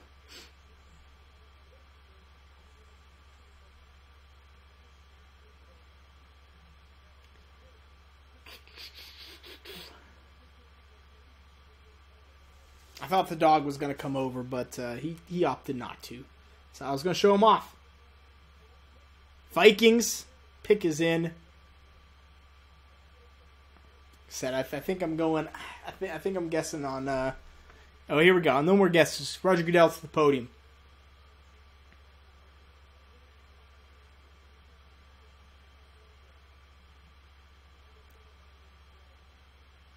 Trey Waynes, corner out of Michigan State. I got that one right in the mock. And Waynes can do everything really well. He's an interesting player because he showed off that speed at the combine, which I did not think he would run as fast as he did to be the fastest corner at the combine. Plus, he's a press corner. I mean, he's a physical guy. Now, he can get too grabby with you, and I'm scared in the NFL as they're throwing flags on these defenders that Trey Waynes is going to have problems with that. But gets top speed pretty quick. He's not the smoothest hipped athlete in the world, but he flips pretty well, and he can get back and cover you. They put him on an island. I mean, Michigan State knew how good he was and said, take their number one receiver and take him out of the game, and he could do that. That's what you want to see. Because if he struggles, we give him safety help. Especially if you're Minnesota, you have Xavier Rhodes. So if you get safety help, that is very helpful. And I think I know he's not a big play guy. I don't think he's ever going to get a ton of interceptions or return things for touchdowns. But I think you have to be happy with him. Mentally, there's some routes that get him more than others. Sometimes he can have trouble if he misidentifies a route early at making that back up. But he has great athletic talent. He's physical, and he's tough, and he can handle the bigger guys. So I like this. Someone announced the pick. So, see, don't tip picks. Let's see who it was. All right. I'm going to find him. We'll boot him.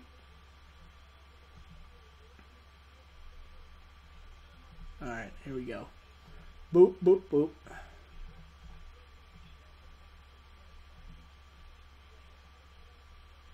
Let me see here. Mm-hmm.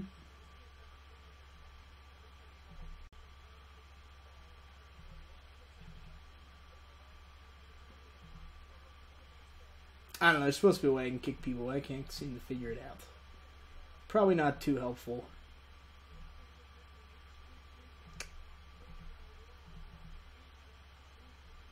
Oh well. I don't know. If he tips picks again, let me know. I'll figure it out. So Cleveland's on the clock. 12. They're going to pick now. And we'll see.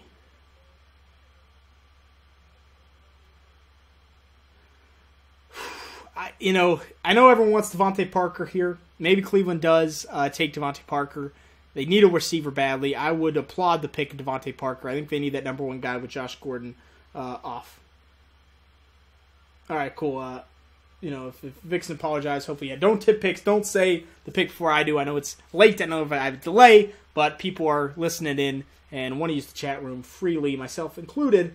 So if you're the Browns, Devontae Parker, got to be top of your board. I mean, that's what I would say. I would say, hey, Cleveland, take Devontae Parker.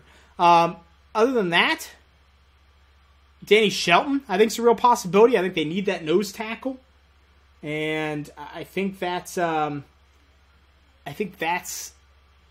need for them. I would kind of wait till 19. I think you could probably get Malcolm Brown or Danny Shelton at 19.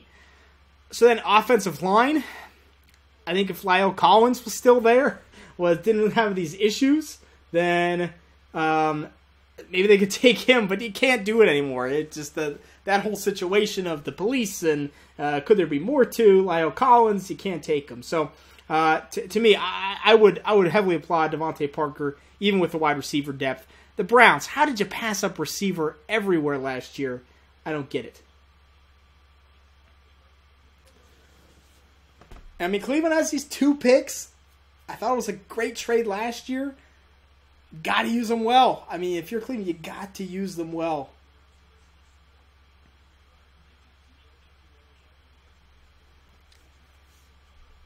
Yeah, I mean, man, if the Browns took Dorial Green-Beckham, that would be nuts. If they took someone with those types of issues. Pass rusher, I think is also a real possibility here. Bud Dupree still on the board. Let's not forget that. They lost Jabal Sheard and Barkevious Mingo. We're not sure how that's going to work out. So, well, Fish, my cat is locked away. I got a dog this week, and they are not getting along very well. We had a positive interaction today, but once the puppy is awake and moving, maybe I'll show him off. But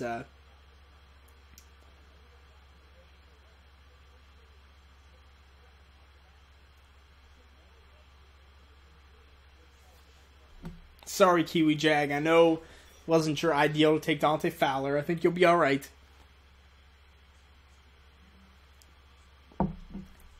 Yeah, I like that Trey Waynes pick for sure. I thought that was good. And thank you, Spanky, for posting the Twitch chat. Thank you, everyone, for coming in. We're up to 131 people. Tweet if you like what you see. Tweet out the link. Actually, I might tweet out the link as well, real quick.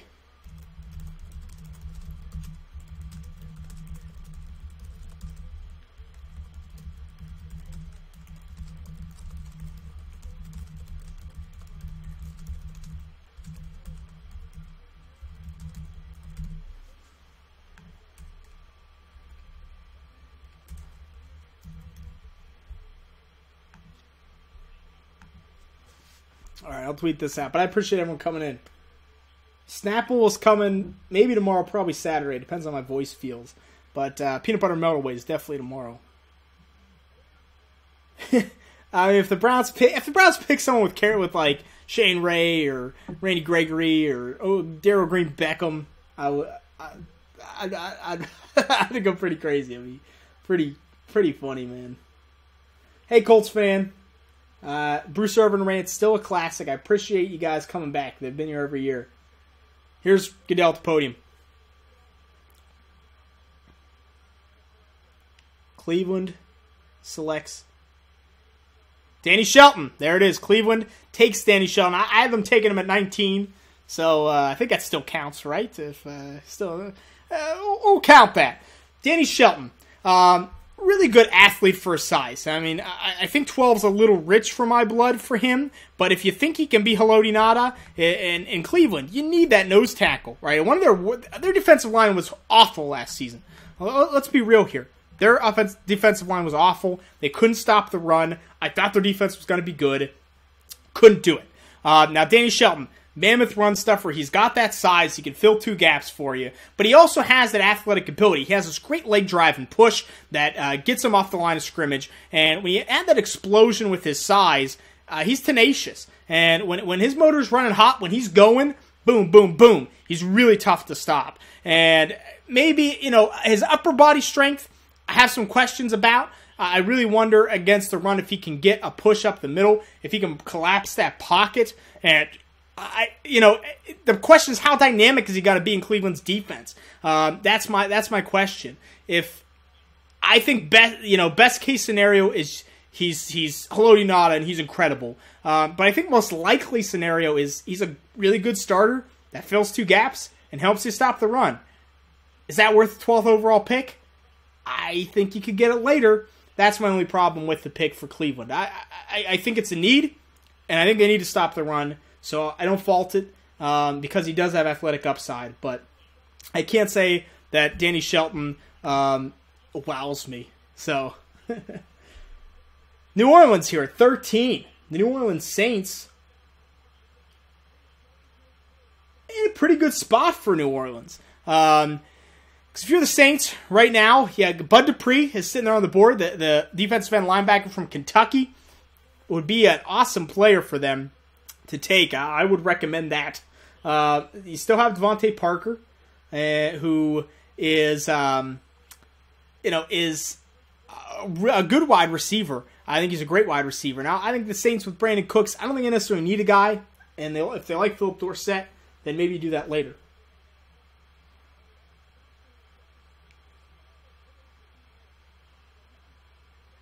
Danny Shelton is honoring his heritage with his clothing here, which I think was awesome. I think it's great. If you got this stage, man, use it.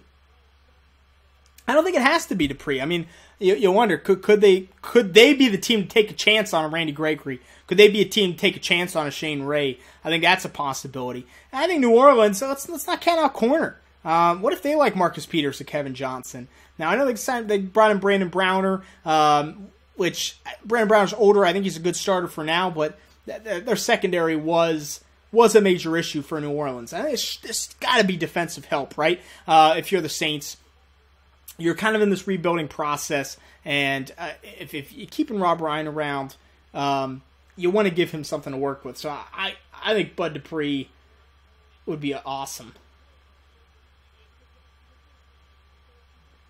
Yeah, I think Danny Shelton's a Pacific Islander. Fishbowl. If I'm not mistaken, if I am, I apologize, but I'm pretty sure that's correct.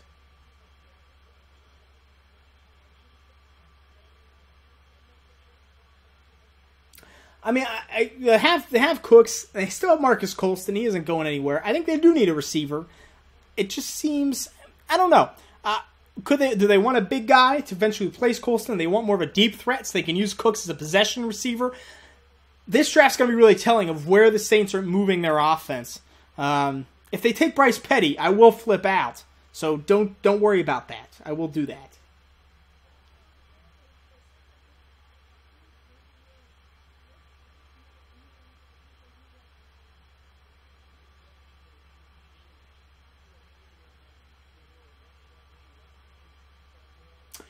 Sorry, Hep. Sorry I don't have a draft tracker widget.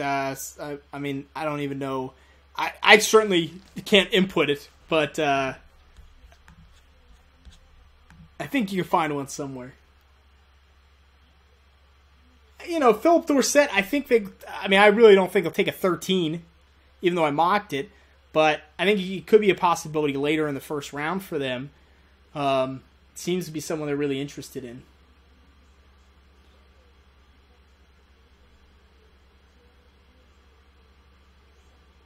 Remember, don't tip picks in the chat room. Wait till I say it. I know there's a stream delay, but that's what we got to do.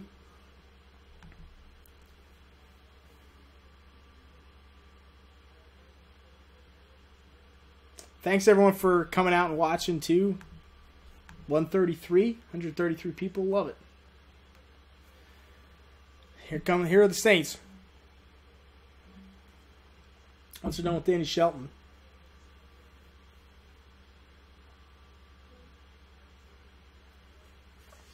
It's been a good draft so far, but man, Bud Dupree, I really like Bud Dupree. If I'm the Saints, I would leap to the podium to take him. I just think his big physical presence. I thought maybe top 6 is a little too high, but you're talking middle of the first round. I think there's a clear tier drop off after Dupree in terms of pass rushers that don't have off field issues. Gregory and Ray. So I think if you're the Saints, you don't want to take a guy that's risky off the field. I mean, I think Bud Dupree would be a really good pick here. They do need an inside linebacker too. I mean, maybe we could get a surprise there. Benardrick McKinney, someone going higher than we think. Would that be a possibility?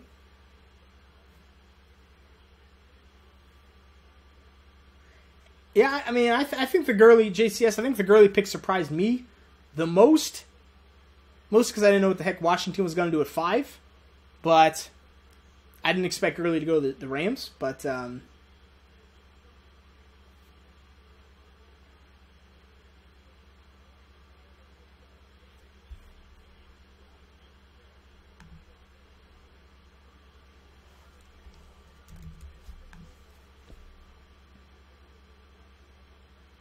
Well, I think the thing with Danny Shelton, slow 40 times, Kiwi Jag said, but Danny Shelton did have a solid 10-yard split for his size, and I think that's what he has. He's not going to run 40 yards, but he is going to get off pretty quickly.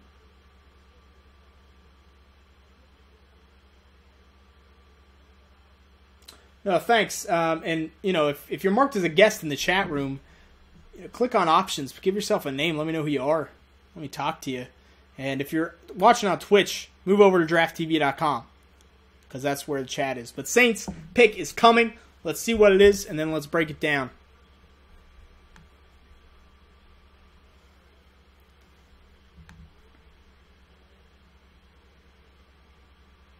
Andrus Peat goes to the Saints.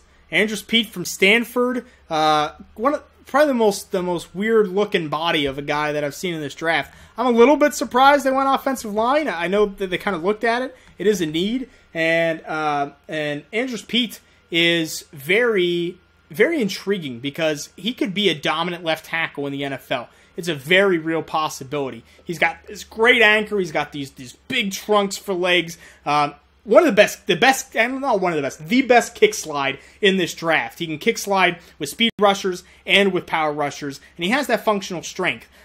Technique is just very sloppy and inconsistent. There are times when he gets his hands inside and can do really well, and there are times where he's playing really with a really wide base and isn't bending his knees, and it just does not work for him. So you have to be able to firm him up to make sure he can be consistent. If he gets consistent, he has the ability to be a dominant blindside protector. And if the Saints are in kind of this remolding process of rebuilding for the post-Breeze era, you're going to want to have a left tackle like Andrus Peat. So I like the pick. I'm a little surprised they went offense over defense, but I think this is about where he should have went, and I think the potential's off the charts.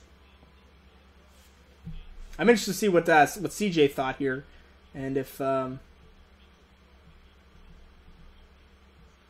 yes, don't say the picks until before I do. I don't know who did tip the pick, but if you tell me, I'll do something.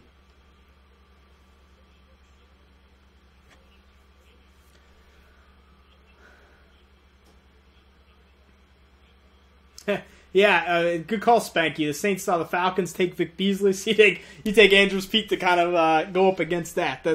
It's not a bad way to do it. Miami Dolphins are on the clock.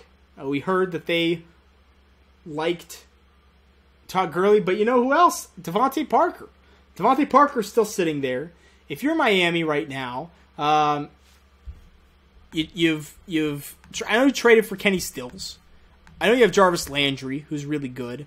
But couldn't you really help out, Ryan Tannehill in this offense by getting a dominant number one receiver threat? I think Jarvis Landry's good, but honestly, I think he's a number two. I think Kenny Stills is really good, but I think he's better suited as a number three. And so if you got Devontae Parker in there, you can move Greg Jennings around. We'll see. I think that's a possibility. I think going on the defensive side of the ball is a possibility. For the Dolphins. You could look maybe in the secondary, maybe they take Kevin Johnson or Marcus Peters. Linebacker, I don't know if there's anyone that I really love right here. With the Deion Jordan, with him getting knocked out, maybe they could look at a pass rusher, but I think you want to have high character. So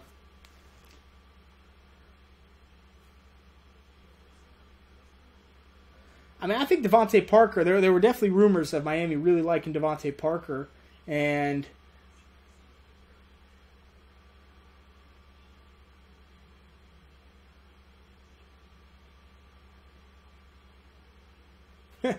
I think Devontae Parker has potential to be better than Mike Wallace. And I really liked Mike Wallace, but Parker has a more complete game to him if Miami does take him. So yeah, please don't tip the picks in the chat room. Don't type it out. You don't have to. I'm going to say it. Maybe a little late because of the stream delay, but I promise I'm saying it as soon as I can. I'm gonna grab another soda here. We'll see. See what I want to get.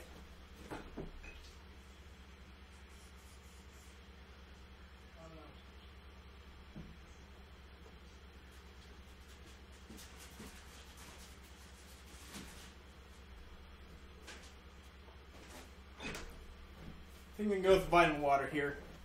Apologize the cross shot, but that's what happens. I know no Grey Pico. I don't have any Grey Pico, unfortunately. I'm a fat guy, WMD. What do you want from me?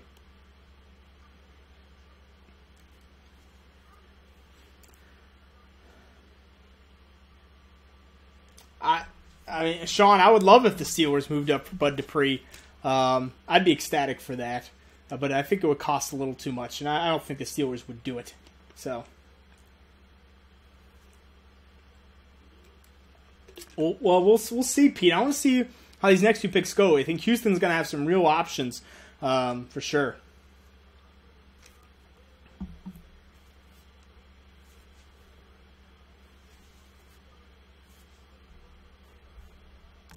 But thanks for coming out, man. We have 140 people watching. If you like what you see, tweet out the link, tweet out what you're doing, put it on Facebook, whatever.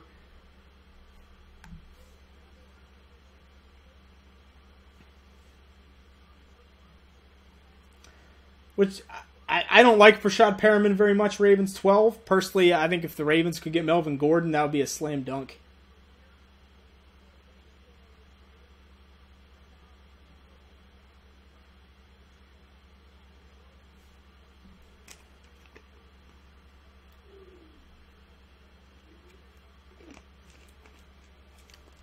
So remember, don't tip the pick, please.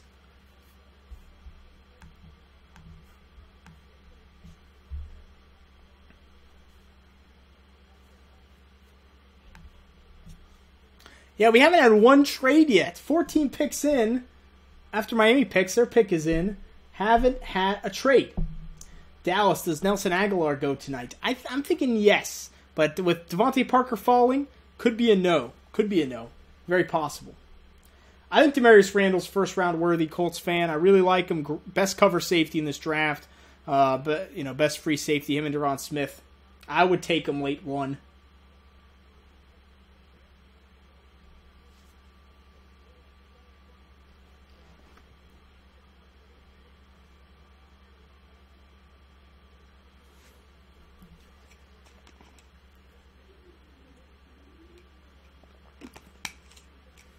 Let's get to the pick. I'm ready. I'm ready for this.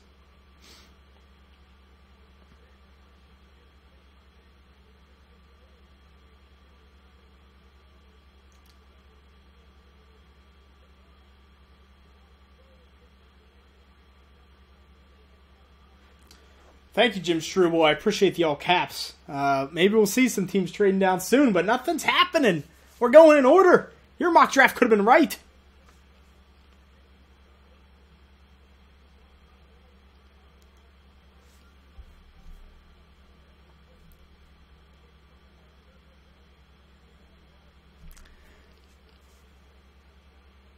So that's right. So the San Diego Chargers have moved up to number 15, San Francisco's pick. So that's interesting. We will see what the Chargers, maybe they moved up for Mr. Melvin Gordon.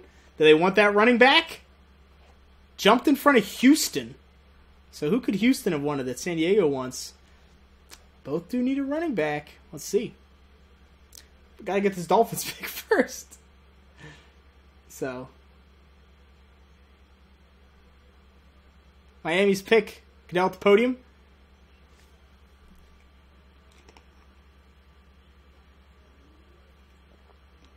It is Devontae Parker. All right. Devontae Parker, wide receiver out of Louisville, goes to the Miami Dolphins. I love him. I mean, I think he was dominant with Teddy Bridgewater. I think he was dominant the next year after coming back from a broken foot. The guy tore it up in college football. And that's why he's clearly my number 3 wide receiver. Extremely productive. He's got the size. He's got some deep speed to him.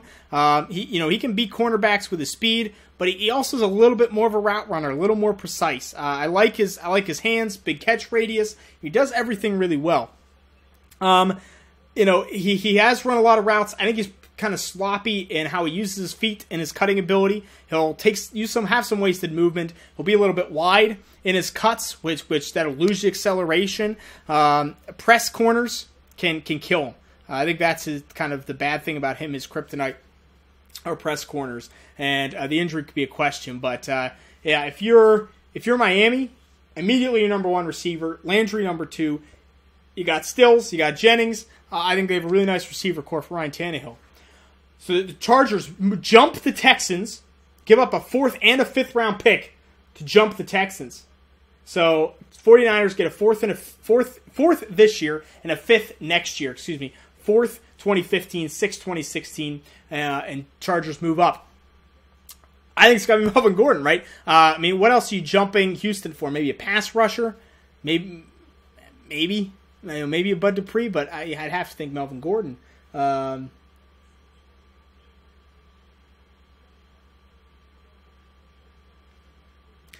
So I mean, that's what makes sense to me. I'm trying maybe offensive line. I don't know. I don't really feel out anyone that I'm like, yes, this is an offensive lineman worth moving up, giving up 2 picks for right now. I think he could have sat there and felt pretty good. So maybe I don't think maybe Cameron Irving. There was some rumors that he was on the Texans' radar today. And I think that could be a need for San Diego. But yeah, I mean, that's my thought. If you're a Texan fan, Kami, that's my thought too. Is there anyone really that they'd take that you're like, oh no, I can't believe it? I don't think there's anyone that they could take that if you're a Texans fan that you're really mad about. I think Texans have options. So Scott, the deal was for this year's 4th and next year's 5th. So this year's 4th and next year's 5th.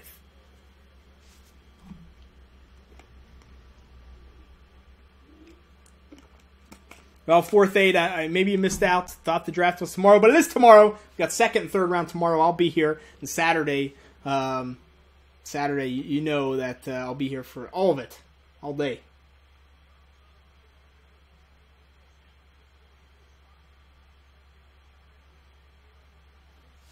I want to see who.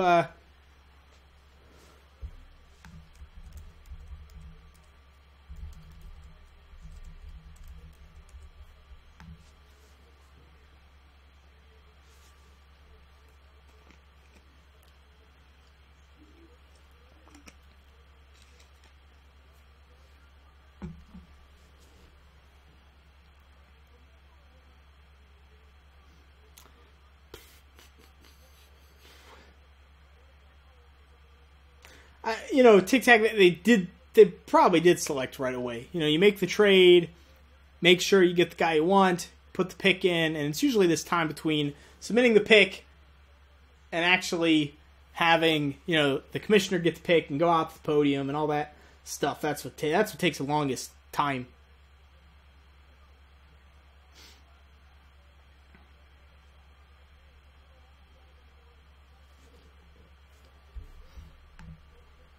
Here we go. Get down to the podium.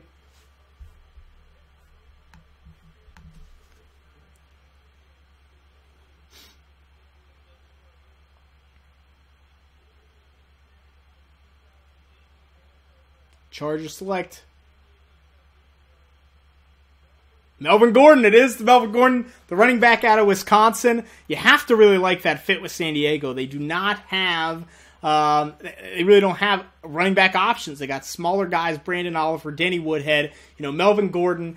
He kind of seems small, but you watch him, he's over 200 pounds. He's pretty good. And for the Chargers to trade up, trade up and take Melvin Gordon, take a running back like that, I think they see the importance of it. I think Melvin Gordon can be really good. Now look, is he the best inside runner in the world? Absolutely not. But what Melvin Gordon gives you is just, obviously, the production. One of the most productive running backs we've seen the past 2 years. He was my top running back if he would have come out last year. but he gets top speed really quickly, and you just can't tackle him. It just arm tackles all over the place. He breaks him with speed. He breaks him with a little bit of power. He has decent vision inside, and when he gets outside, he's just a terror. So Wisconsin, big holes, but I think Melvin Gordon's a reason for that. He's patient behind the line of scrimmage. If he needs to wait for a hole to open up, he'll do it. Now, he's not necessarily a burner. He's not gonna run away from you, and he's not the biggest guy. So I think you fear that he could putter out a little bit. He hasn't caught many passes, but I thought at the combine he did well catching passes.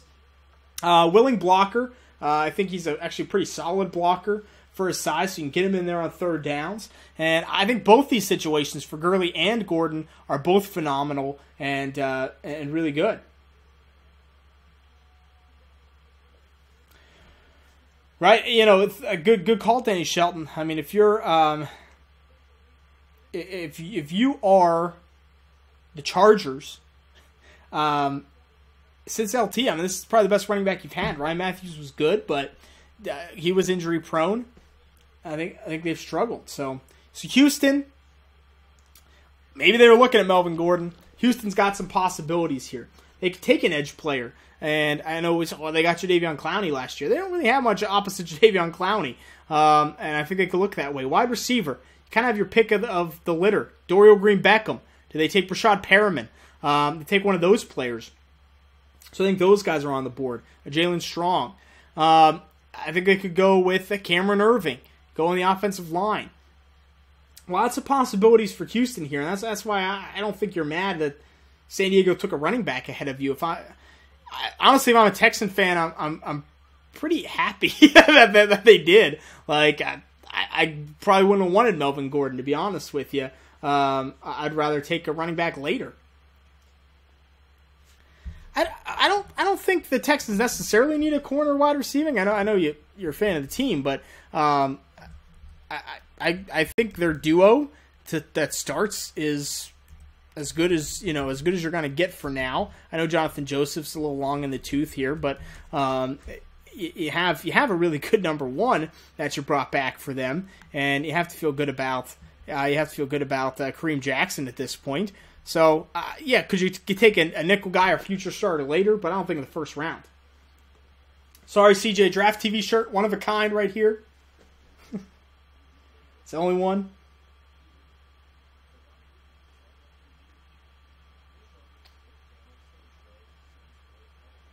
I mean, Bud Dupree would be really interesting. Put Bud Dupree opposite Jadeveon Clowney, and you have J.J. Watt down on the line of scrimmage with Vince Wilfork. I mean, man.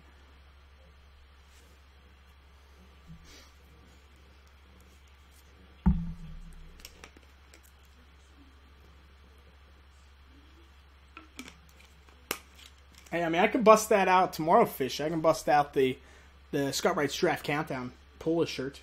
I got them. I still have my Silver Snake shirt, but it's a little messy. It got a little bleached up. So I meant to order a different one, but I didn't.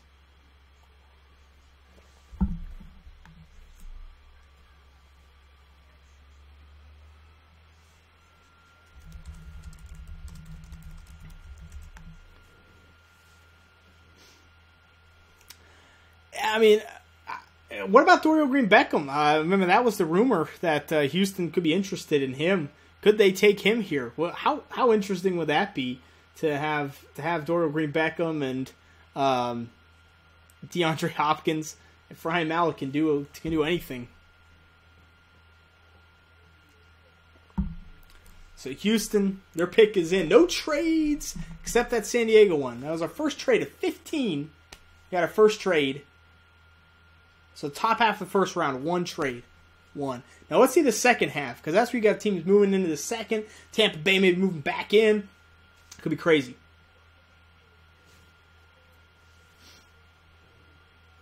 I mean, I think Dorial Green-Beckham, these teams are going to look into him and make that decision.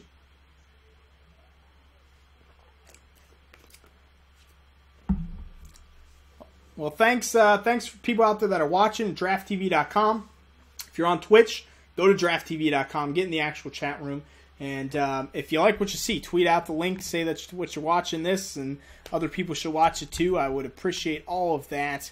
Absolutely. We'll be here all 3 days, tomorrow and Saturday as well, at drafttv.com. So especially on Saturday TV, they just stopped talking about who's getting drafted, and they're still talking about Todd Gurley and Jameis Winston. I'll be talking about the picks as they happen, every pick, and we'll have some fun.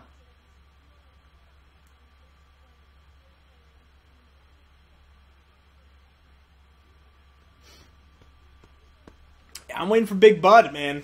I think Bud Dupree is my best player left. I'm waiting for him.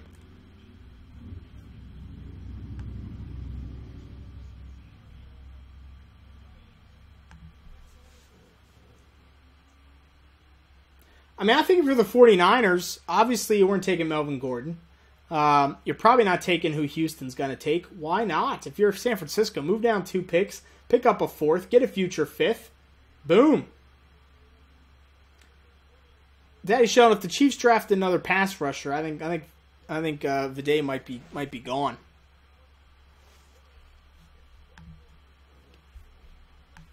Here's a pick for Houston at 16. Houston selects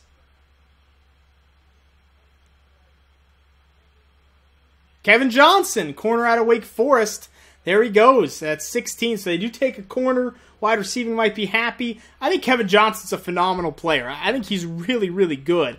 And at Wake Forest, he was really the only defensive threat that they had.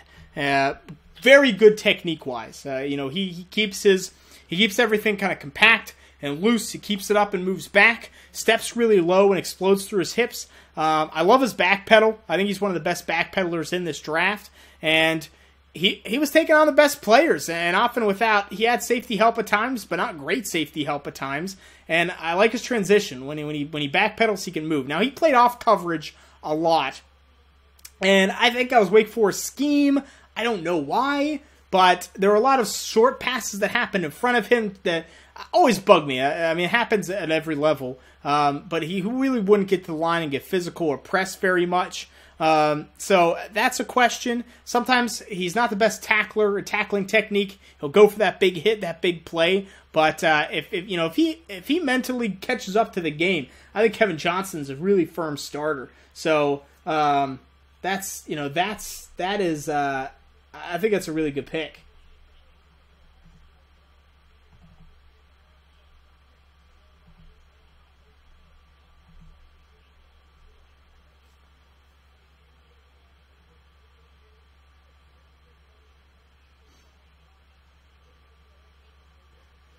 So San Francisco, I'm going to guess they didn't want Kevin Johnson.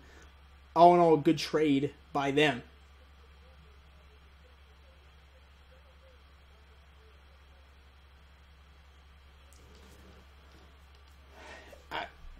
I think for Houston, if you keep improving that defense, I know the offense needs work. If Arian Foster gets hurt, I'd be a little skeptical, but they have some really good players. I think Houston could be a team. San Francisco at 17 right here.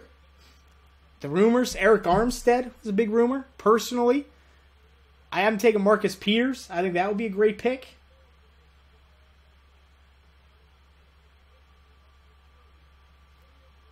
And San Francisco is a team that's willing to take chances on players. So you look at that. I just don't think Eric Armstead's worth a pick here. But their picks in. I'm going to go Marcus Peters. I think he would fit really well with San Francisco. I think talent-wise, he's obviously the next best corner. Inside linebacker, I don't think there's anyone worth taking. Wide receiver, they signed Torrey Smith. We'll see. Yeah, a little bit of surprise for you. I was a little bit surprised they went corner, but wide receiver was right. He told me, scolded me in the chat room. He got it. Don't worry, Viday. We'll all be here for you when the Chiefs blow it again.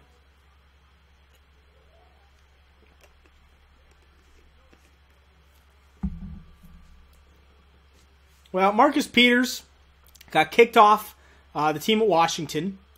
One NFL scout anonymously, of course, said that it was for choking an assistant coach. He had problems with the new coaching staff. The old coaching staff raves about him, but he got kicked off the team, which is rare for someone of that talent to get kicked off the team. So that's a big question mark. You know, is it a problem or is it not? If it's a problem, and he's going to be a hard guy in the locker room, or he's not going to agree with coaches, then you don't want him. If it's not a problem, talent-wise, Marcus Peters could be a steal at 17, absolutely.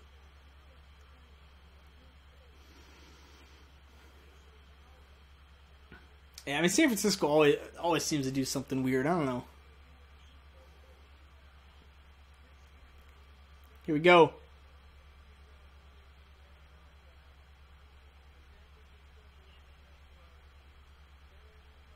Eric Armstead. So it was Eric Armstead. They do go with Eric Armstead. I think 49ers fans are probably not happy with that. I think it's a little high for him. Now, Eric Armstead's not a bad player, but he never really wowed me with the way that he plays. Physically, he's a mammoth among men. I mean, he's just a big guy, and when you're talking San Francisco, he's going to play at the 5 technique. That's where he's going to play. But you have Tom Sula taking over, so maybe he wants to go with that defensive lineman.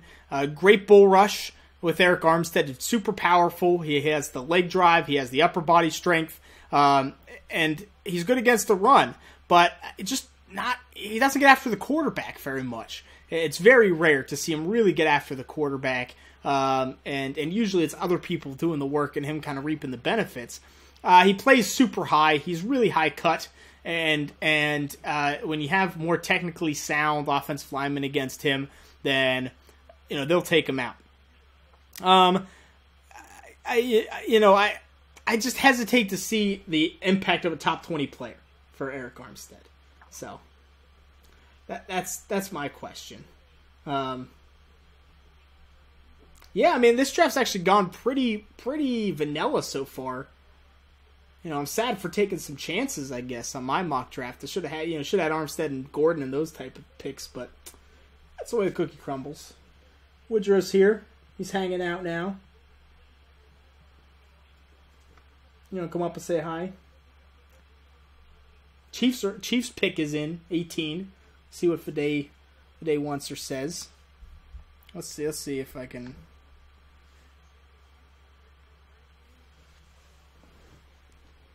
See if we can get Woodrow up here. This little fat guy. Here's Woodrow. Hanging out. Say hi, Woodrow. Not happy.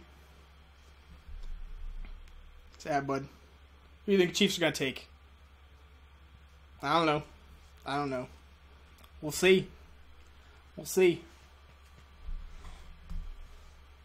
that's the new dog there. So Chiefs at 18. I mean, wide receiver is obviously an issue. I hate to say it. I think they might take one. I think offensive line's an issue. They have some choices here for the offensive line. Ultimately, and look, you could take a DJ Humphries here. You could opt for one of those guys, and I think that might be good for the Chiefs to kind of take the best offensive lineman on the board. Maybe it's Jake Fisher. Maybe it's someone like that. I think Jalen Strong, Rashad Perriman.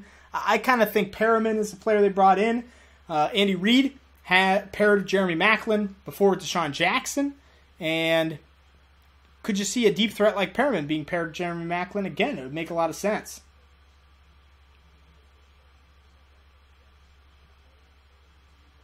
See, now the puppy's he's laying down. He's down. He's out for the count. That's how it goes.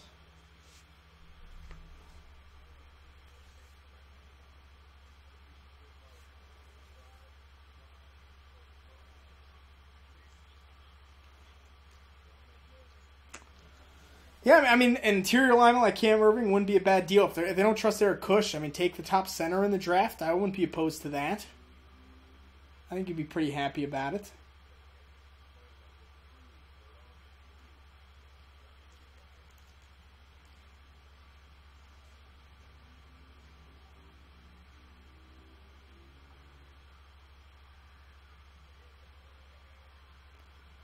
So we'll say, Viday, who do you want? Who do you want at this pick? That's my question. I mean, Dorial Green-Beckham would be could be a pretty impactful receiver if they would take him, but man, it's a big question mark. It's a big old question mark.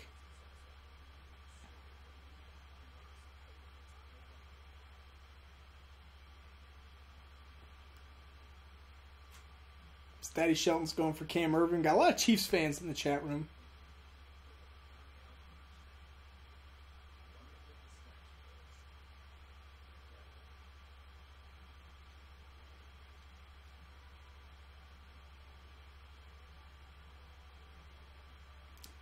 Jinx is too cold for us, man. He doesn't come here.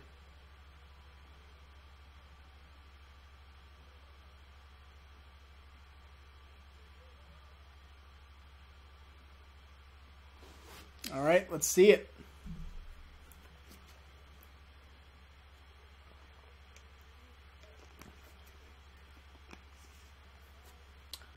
Maybe they can take D Ford again. But yeah, I'm going Perriman. I don't know. I think they're gonna. I feel like they're gonna take a receiver.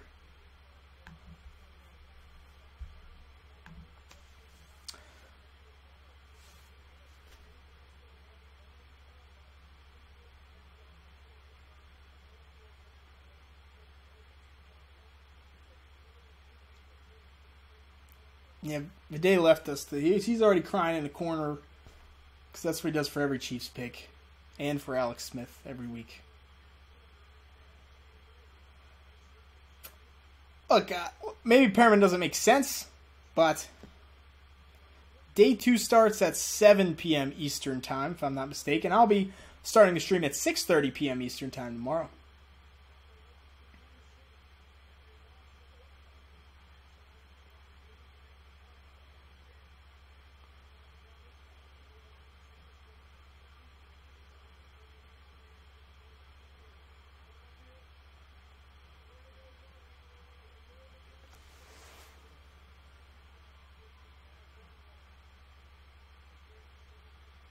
Chiefs select Marcus Peters. There goes Marcus Peters. Wow.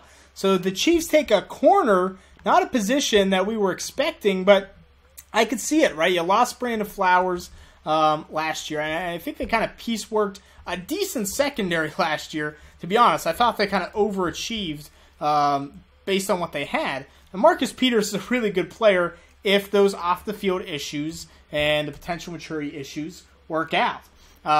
Peters, probably without being kicked off the team, would have been a top 15 pick, maybe even a top 10 pick. And if you're, right after Kansas City, who you have? You have Sean Smith. You drafted Philip Gaines in the 3rd round last year. That's about it. I think everyone else, Jamal Fleming, Sanders Cummings, no one else that really screams it. I think Marcus Peters is an instant starter for this team. So you get an instant starter at a position of need. The defense definitely needs it. I think if you're a Chiefs fan, you got to be pretty happy with it. If he doesn't have those maturity concerns, then I think you should be happy with this.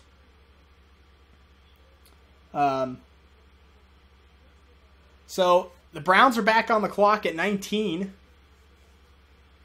which is interesting and intriguing. Cleveland has already taken Danny Shelton. You got Bud Dupree still sitting there. See, now as a Steelers fan, I'm starting to get kind of excited and hopeful for Bud Dupree to get to Pittsburgh and that they would actually take him. I don't know, but I like him enough. I'm with corners getting pushed up more so than offensive line this year, it seems like. So, but Cleveland, they need pass rush. They could take Dupree. They need a receiver. Hey, Philip Dorsett, Jalen Strong, Rashad Perriman, Dorial Green-Beckham. I think if you're Cleveland, you don't take a guy like Dorial Green-Beckham after the Josh Gordon incident. They took their nose tackle in Danny Shelton, so I think that they addressed that need. But we'll see what they do. To go back to Marcus Peters real quick, and I kind of want to talk about him from a skill set perspective a little bit more. He really good size. He's got enough speed for his size, and he's pretty technically sound. I mean, if you watch his highlights, you see his hip movement, where he drops his hips, and he can get physical while still staying low. It's a really difficult thing to do, is to be low in your stance and still use your hands effectively. A lot of these press corners will play a little more high cut because they feel like that makes them better, when a lot of times it doesn't, but it's tough to do. He'll fight for contested passes. He's not afraid of that. Footwork can get a little sloppy. Late in games, he seemed to play worse than early in games, kind of wore down with a lot of time on the field.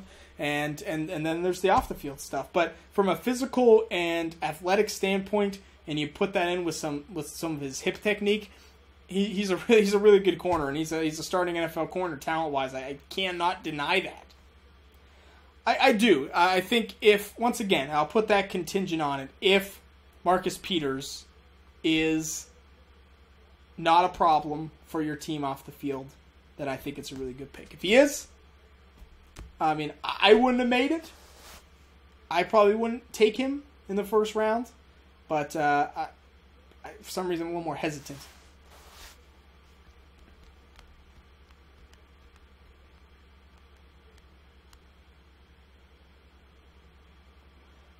So Kiwi is off the field stuff. He was suspended for academic issues. Then he was suspended again for breaking team rules. And then he was kicked off the team at Washington for apparently disagreements with the coaching staff. One scout anonymously commented that he actually choked an assistant coach. That's what got him kicked off the team. Now Washington and Marcus Peters have both denied that happened. But that's like one of those things that I think NFL teams could find out. Maybe that's someone like the Chiefs trying to get him to fall down further. Who knows? But it all depends.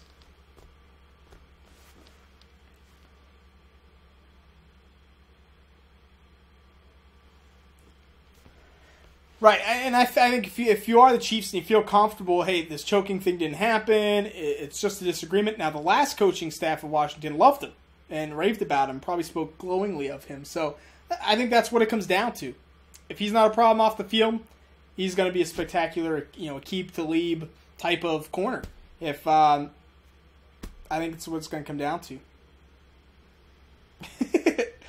Kiwi, that's pretty good. Good luck getting his hands around Andy Reid's neck. That's pretty good. So Cleveland at 19. So we're looking at pass rush. Still looking at receiver. Offensive line. It seems like they want to upgrade that right tackle spot. I mean, La'el Collins, probably a guy they were thinking about. I don't think you can think about him here anymore. So, who's left on the offensive line? We got, we still have DJ Humphries from Florida. I think will go around this spot. That could play right tackle. Jake Fisher from Oregon. Cedric Bowie, Texas A&M. Someone like that. I mean, if they draft Dorial Green Beckham after Josh Gordon, I agree with Daddy Shelton. Like that would be nuts. That'd be pretty crazy. But thanks everyone for watching. We're at 128 people watching. I appreciate it. If you like what you see, tweet out the link to Draft TV. Get it out to people. Say this is what you're watching and enjoying it. Come back tomorrow. Come back Saturday that's when we really have fun and get to talk about guys no one's heard of and get to break those guys down.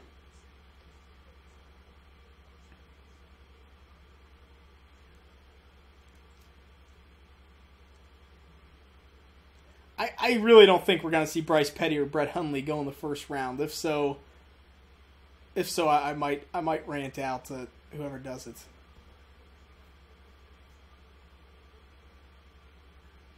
Yeah, so I mean, this is the pick from the Bills trade, which was a good trade to move down 5 spots for sure.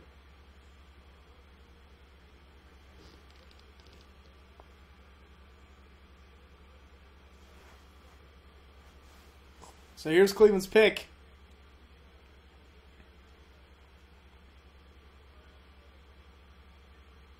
Cameron Erving going to Cleveland. Interesting pick for Cleveland, because you would think, on their line, what's the biggest weakness for the Cleveland Browns on their line? It's probably the right tackle spot with Mitchell Schwartz. Now, Cameron Erving is a player that played offensive tackle for Florida State. Wasn't that great this season for Florida State.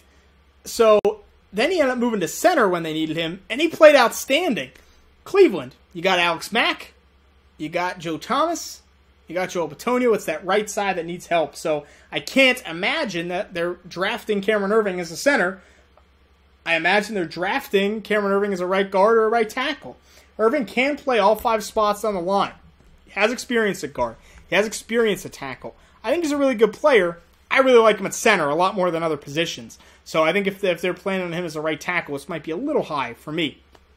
But, I mean, he has the physical tools. His footwork, not great balance. He has a pretty sloppy base, but he's a smart guy. I mean, he's a smart player who knows what he's doing. So, look, I don't think you move Alex Mack out of center for any reason. I think that that if you're going to take Erving, that's kind of an issue. Now, Alex Mack, as Jim Struble said, might be gone sooner rather than later. I don't know if you invest a first-round pick. You invest a first-round pick in someone for the future when you're a team like Cleveland. But, hey, Cameron Erving's really good. And if they think center is a super important part of this position, then maybe you can play him at right tackle for now, and you can play a right guard for now, and play him at center later.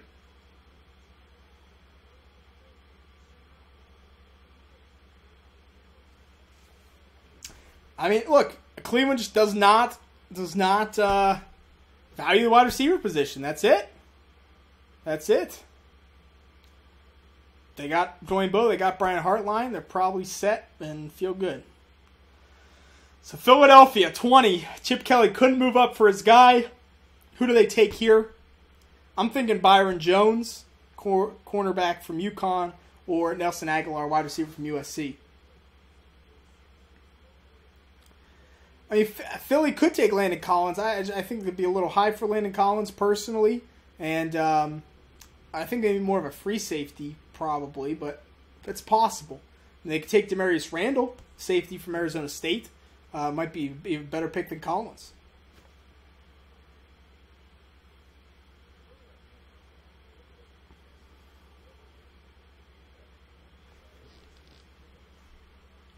Well, sorry you're having problems, Jack. I don't think it's my end. Looking pretty good here. Let me send another tweet out.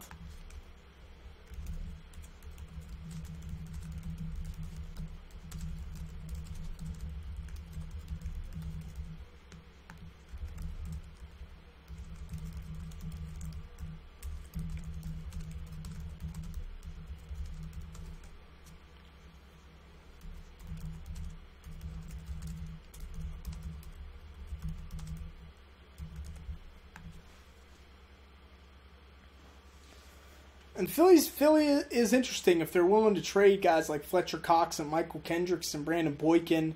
Do they still kind of have those plans and potentially draft someone to replace one of those guys? Now, I know obviously they traded with the Bills for Kiko Alonso, but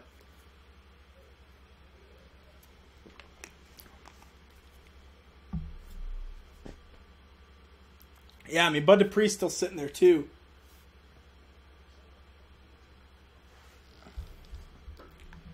Woodrow's still chilling. He's still hanging out here. He's enjoying it. So don't worry about that. We got Woodrow all set. Yeah, sorry, Jack. I know sometimes it can.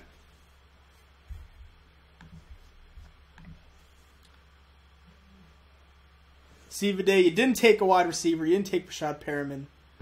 Feeling good. Why has Dupree fallen? I'm not sure. I think one of the issues with Bud Dupree is just fit because he's a big guy. If you're running 3-4, I think it's tough to project him as an outside linebacker. And I think if you're running a 4-3, you're just not sure exactly how to utilize him. I thought he would go higher because he has that pure athletic ability and that huge size. Very productive, too. Multiple years. I think he's a great player. So, I mean, I feel like he should go pretty soon. And yes, he's stiff, Sean. I agree with that. When you have a guy's 260 pounds and you're trying to play him standing up, that's going to happen. But there's a lot of potential there.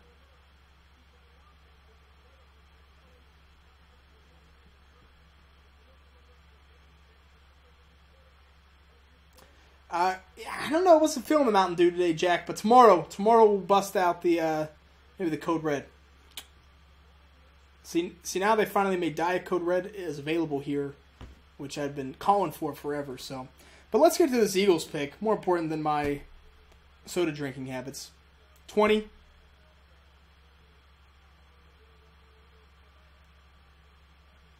The Eagles take Nelson Agholor, so there you go.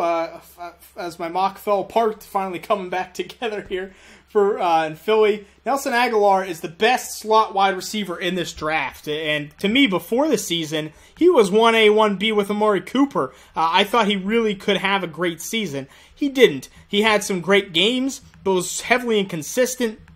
But still was probably the best USC receiver that we've seen in a while.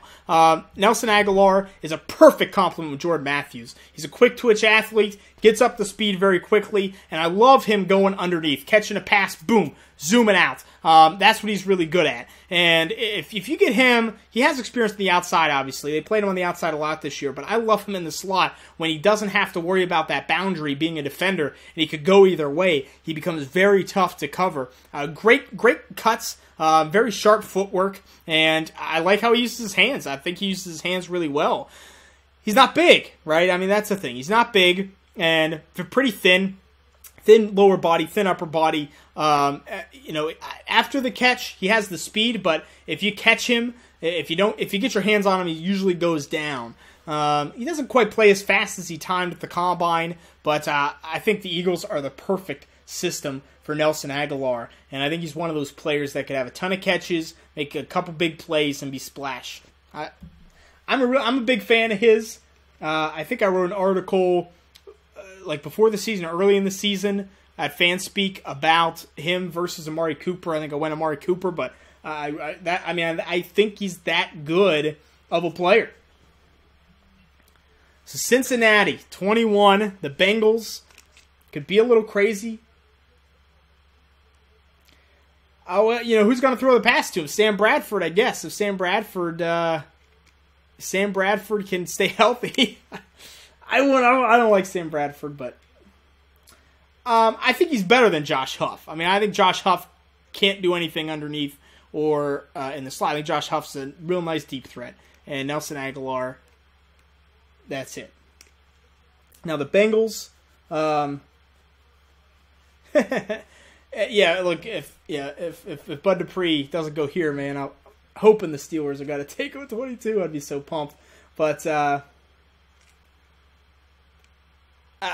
think the Bengals at 21 have an interesting choice because the offensive line seems to be the biggest need. Andrew Whitworth, 34 years old. Could they take Jake Fisher or DJ Humphries here?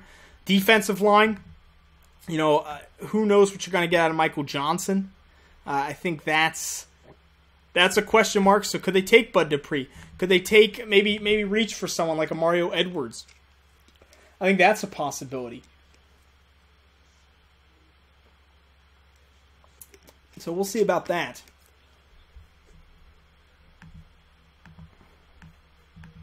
How about Eddie Goldman? I think that's who I had in my mock draft.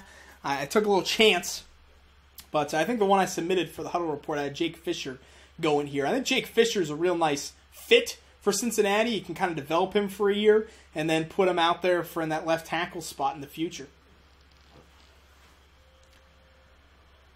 I mean, look, if you're the Steelers, if they want a pass rusher with Johnson and Peters gone, you have to think pass rush for them. I think Dupree would be a great pick. I think Gregory could be solid. I think Eli Harold is probably the guy that they like the most. The Steelers generally will draft guys they brought in, and they brought in Eli Harold. So,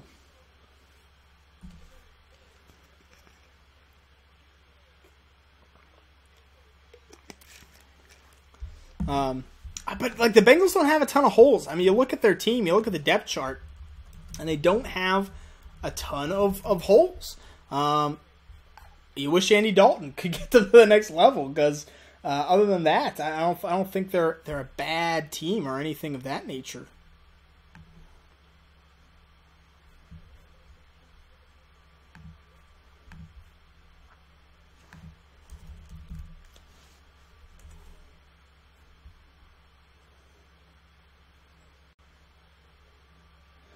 I mean, maybe this is where Shane Ray goes ultimately.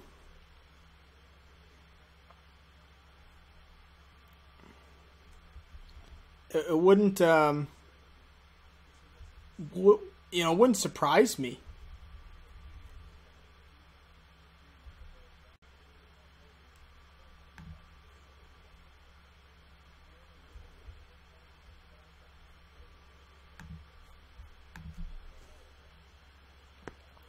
I mean, I think Eric Kendricks would be a nice fit for the Bengals. I just don't know if they're going to be willing to invest on an inside linebacker this high. If so, I think you might take a Benardrick McKinney, who's a little more versatile. I think safety is a really firm position for the Bengals. Reggie Nelson's great. George Iloka was a top 5 safety last year. Unless you want someone to take over for Nelson, I think safety is one of their position where they don't have a need. I mean, not that they have a need anywhere that's glaring, but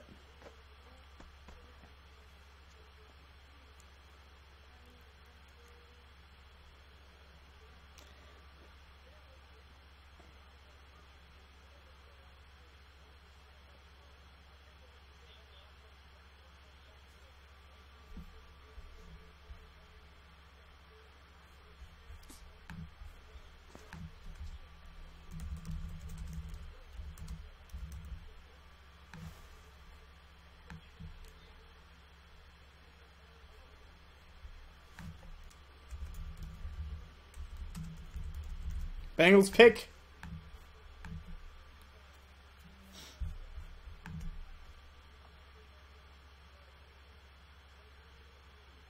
Wow, so the Bengals do go offensive tackle, but they go Cedric Igbue, offensive tackle out of Texas A&M. Might have the most upside of any offensive tackle left on the board. Remember, Cedric Igbue, before this season, was viewed as a potential number 1 overall pick. I mean, top 5 guy right here, and just had a pretty bad year. And Igbue also then had an injury to go along with that, and it was kind of a nightmare season for Cedric Igbue. But there's a lot of upside. He has experience, obviously, with Manziel, a quarterback. With multiple quarterbacks this year, he's played left tackle, he's played right tackle, he's played a little bit inside. He's kind of a finesse player, which I feel like the Bengals' offensive line is a little more finesse. And Igbue does have a kind of a killer instinct in him, but he doesn't always. He plays a little finesse for that. So I think the injuries hurt him, but he's been dominant as a pass protector on that left side, and he keeps it going. He keeps attacking pass rushers, especially when Manziel was quarterback. When he would extend plays, Igbue would not give up on plays, and I think that's that killer instinct I'm talking about. Good range. Good makeup speed. I felt like he was trying too hard. I felt like he was trying too hard this year. And so technique-wise, he got really sloppy with a wide base, get pushed around, and against the run looked downright horrendous at times. So I don't think it's a reach too much. I think he was probably going in the first round to someone. But if I was the Bengals, I probably would have taken more of a sure thing. Now, the nice thing they have is he doesn't have to play this year, right? You have 2 offensive tackles, and that's it. So you can kind of bring him along slowly, make sure he develops, and he could be a stud. 22. The Steelers are on the clock, and I want Bud Dupree so badly. I really hope. I think it's between Bud Dupree and Eli Harold, and I hope they take Bud Dupree so much. I mean, I thought he'd be long gone. I'm going 6 in my mock draft, for gosh sakes. I thought Bud Dupree would be gone. The Steelers have 2 huge needs: corner and pass rush, outside linebacker. I think corners, Kevin Johnson and Marcus Peters were the guys. They're gone. Pass rush, Bud Dupree sitting there. If the Steelers, maybe this is a David DeCastro situation, where they thought, no way DeCastro is going to be there. Um, and they took him. I think Bud Dupree's not a player that the Steelers thought would be sitting there. Maybe they take him. Now, I think Eli Harold's probably the guy that they're most comfortable with, that they brought in for a visit. So this is going to be a very telling pick for Pittsburgh. Corner-wise, Byron Jones is a possibility. I think Byron Jones is a possibility. I think pass rusher maybe a Randy Gregory. They also brought in and took a look at him. So the Steelers I feel like they like this pass rusher class and think it's deep and think they might be able to get someone in the second, so they could pass on someone in the first round. They could pass on Bud Dupree. I don't think it's a slam dunk pick by any means. So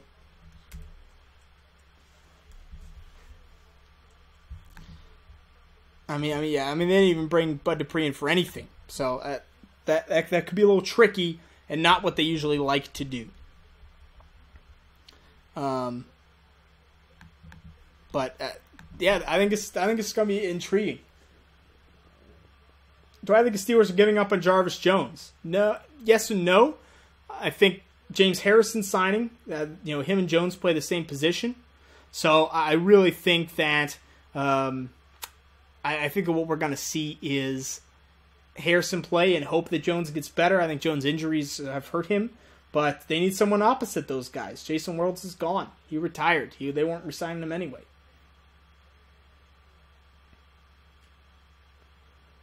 So, Landon Collins, here's the pick.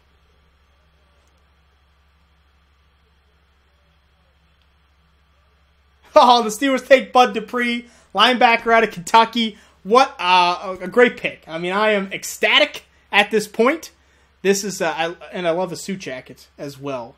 That Bud Dupree, productive for 2 years, 270 pounds. He's a mammoth. So you can actually utilize him a little bit and have him stand up, which he did at Kentucky. He uses his hands really violently, and he's such an athletic specimen. I think he's the opposite of Jarvis Jones, where Jarvis Jones got it done by kind of working it and working it and working it. I think Bud Dupree gets it done with athletic ability, and that's what you really have to like. He was my third best edge rusher in this draft.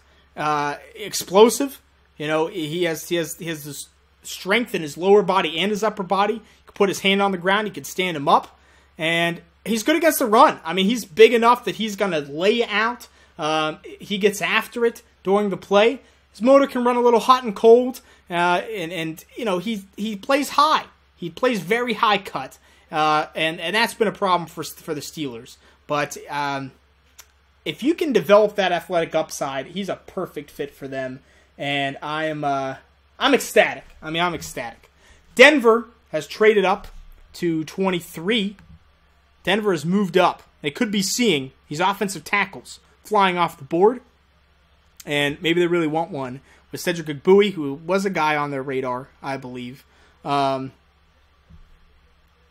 So DJ Humphries, I think is kind of the last, the last offensive tackle that you really feel, him and Jake Fisher, maybe the last two guys.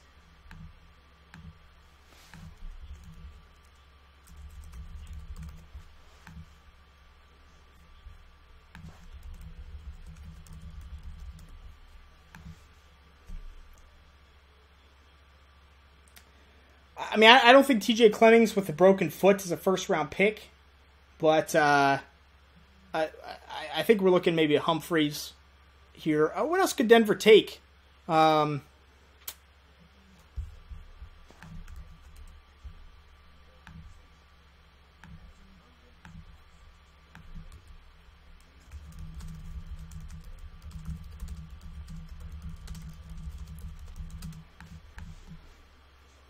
But yeah, Dupree was my third best edge rusher after Beasley and Fowler.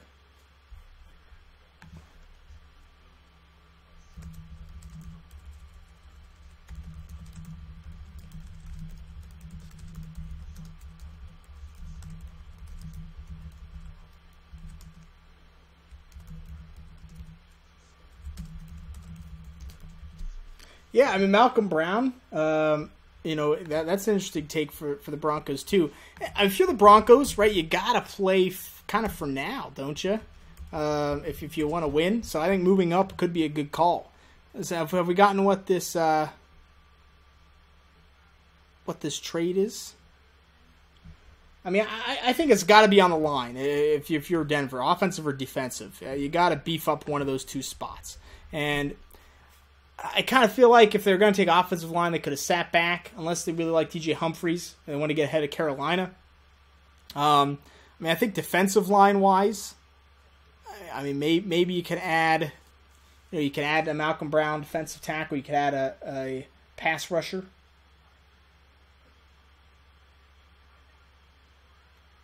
You got it, Dallas. I'm ecstatic.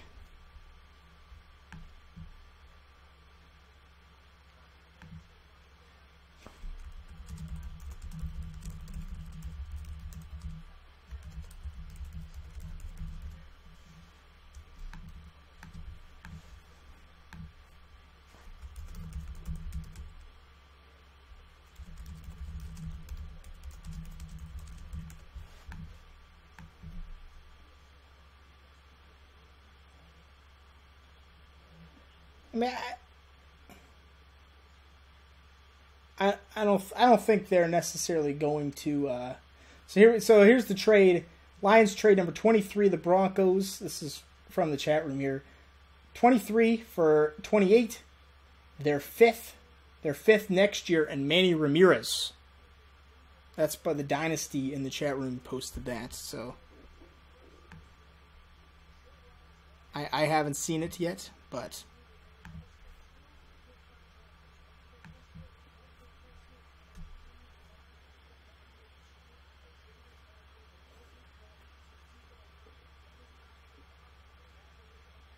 Yeah, I mean, the Lions definitely have that offensive guard hole. If they're getting Manny Ramirez, it's pretty good. Let's see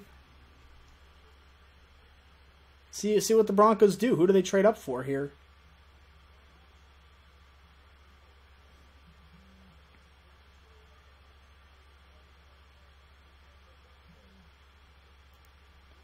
Broncos are 23.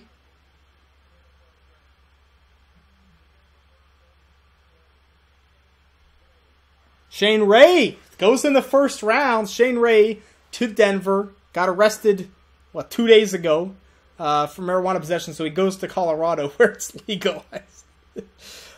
Can't write this stuff, folks. That's how it goes. But look, it's a need for Denver. I think they need more pass rush. I think it was a struggle. A lot of their pass rushers, DeMarcus Ware is getting up there in age. And then they have the big guys up front, Derek Wolfe, Malik Jackson. Other than Von Miller, I don't think there's anyone you feel comfortable that you can rely on for the future. So I wouldn't have taken Shane Ray there. I certainly would have traded up for him. But hey, there's your kind of your that issue is off the board. Now he does also have a turf toe issue, so that's a bit of a question mark. And look, Shane Ray. He's explosive. He gets that first step off really good. Very explosive. Great first step. He's a quick twitch athlete. Good leverage. Plays low. You have to like that. He's just not your ideal measurables. He doesn't have that length. He doesn't necessarily. He's not big enough to take on the big, strong offensive tackles. And he's sloppy with his hands, with his feet. I mean, he looks like a wild boar out there just trying to run after the quarterback. Sometimes it works. It worked for him a lot last year. I have some fear about it working at the NFL.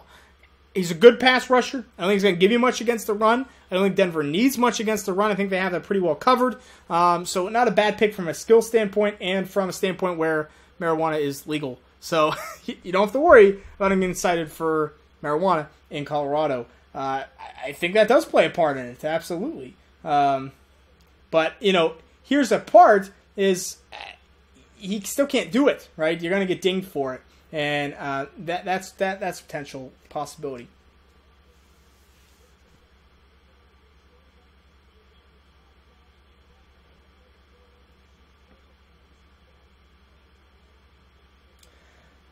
Who do I have Arizona taking now? Who do you have Arizona taking now, Phoenix? Because I think it gets a little confusing here. I thought maybe Arizona, Eli Harold would be a really good pick for them.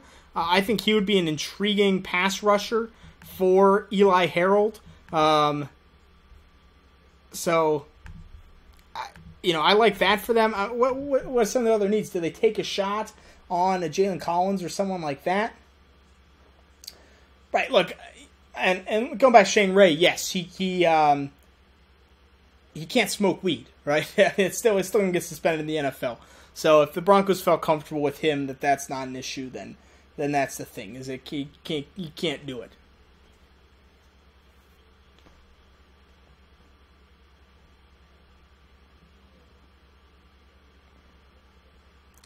I mean, I think Bud Dupree's fall to 22 was probably the furthest. I mean, La'el Collins, I don't know if that counts, but in terms of falling. Arizona, offensively, they could go offensive tackle. It seems like they've looked at a lot of offensive linemen. I kind of say if you're Arizona, go with that front seven. Go with that front seven.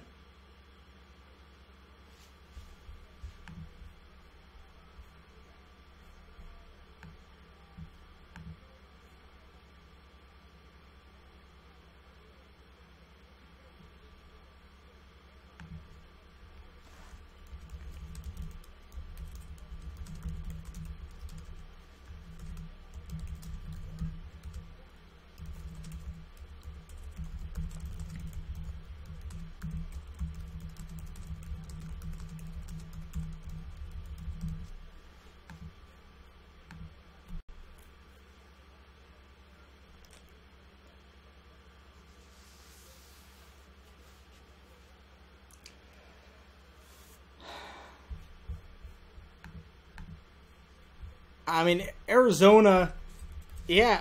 So, I'm looking front seven. You're looking defensive line, maybe linebacker, I would say pass rusher, maybe inside linebacker, where you basically have lost Washington now. Is you're not counting on that. That's a possibility. This is where we could start to see maybe an offensive tackle run, maybe an inside linebacker run. Nose tackle. I mean, Corey Peters they signed, right? But that's a possibility. I think Arizona's pick is interesting.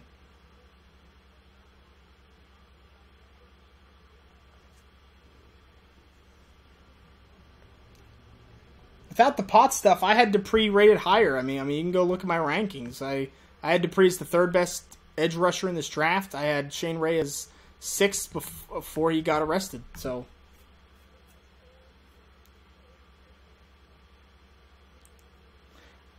I'm interested to see. Maybe Arizona could change. Their philosophy has generally been the bigger, athletic guys at linebacker. But Randy Gregory would be an intriguing fit.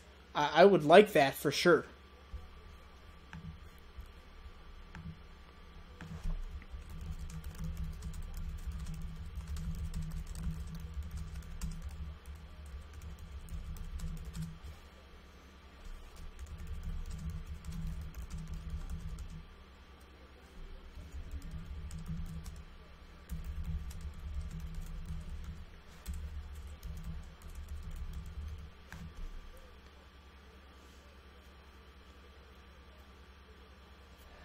It's possible. That might have been where Ray was going to go anyway, but let's get to the Cardinals pick here.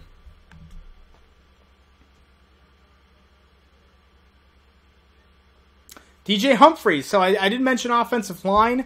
The Cardinals are bringing in a lot of offensive linemen. They did bring in Jared Veld here at left tackle, but I think right tackle Bobby Massey is not quite worked out, and this is a right tackle pick. Humphries, if he's healthy, is really good.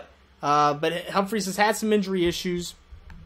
I think that's kind of knocked him down on my board. I'm just worried about him, but his potential is off the charts.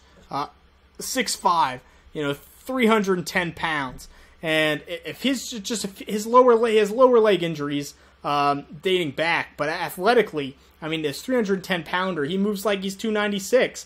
And that type of athleticism you just can't teach.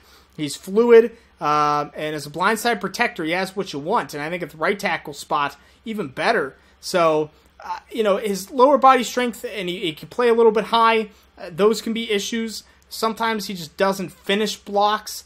He doesn't have that nasty demeanor to like knock you down or take you down. But I think if he can stay healthy, he should be a starter. You got to develop him a little bit. Cardinals building this offensive line. I mean, this is a nasty offensive line. Veldier, Iapati. Now you add a first-round pick at right tackle. If Jonathan Cooper can work out, for gosh sakes, that'd be nice. You got to really like this offensive line. And if they draft a running back later, that'd be fun. Carolina's on the clock at 25.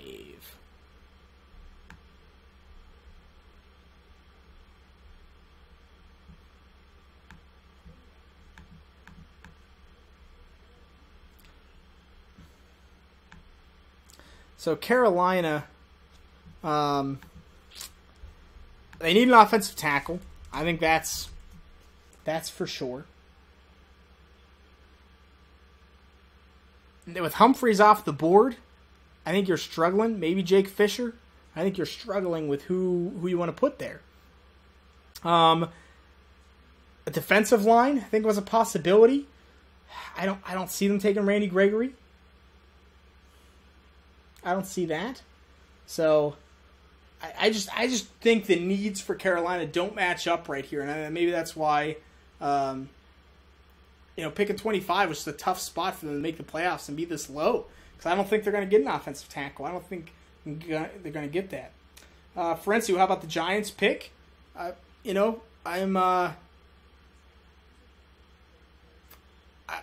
pretty happy with it. I mean, for the Giants to take just that upside, that upside player, I think you have to feel good.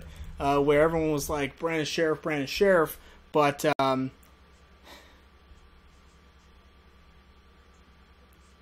Andres Pete's he could be a beast, man.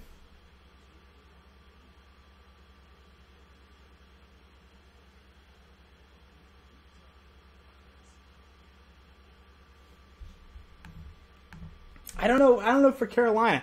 I mean, wide receiver, I think they looked at Nelson Aguilar.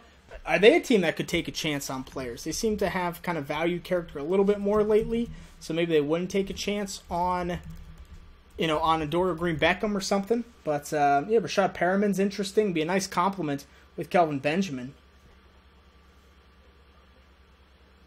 I mean, Landon Collins was never like this high pick. I think myself included, I think we overrated him. He'll go. I think he would go. But he might not be the first. Landon Collins might not be the first safety off the board. I think that's my thing. So.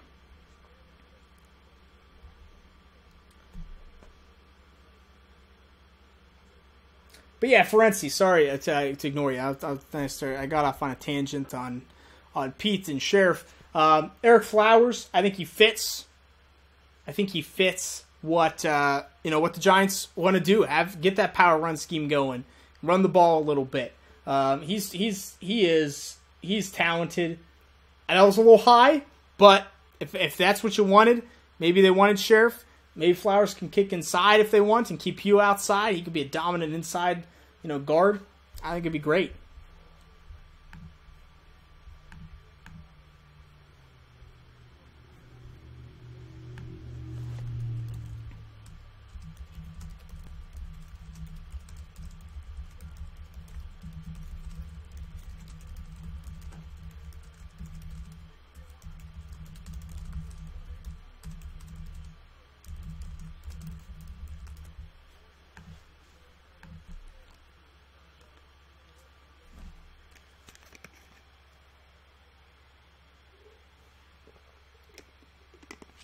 Thomas Davis.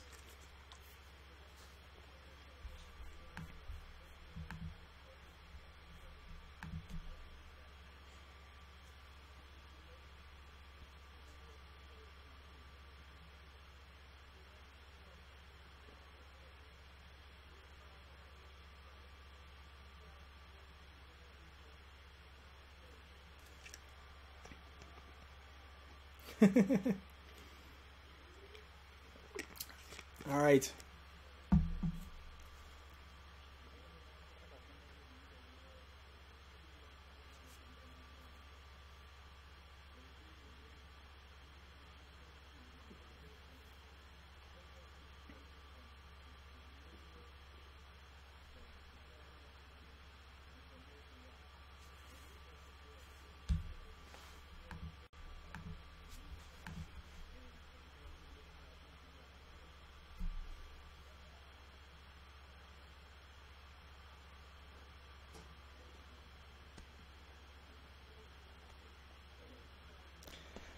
All right, here we go. Panthers select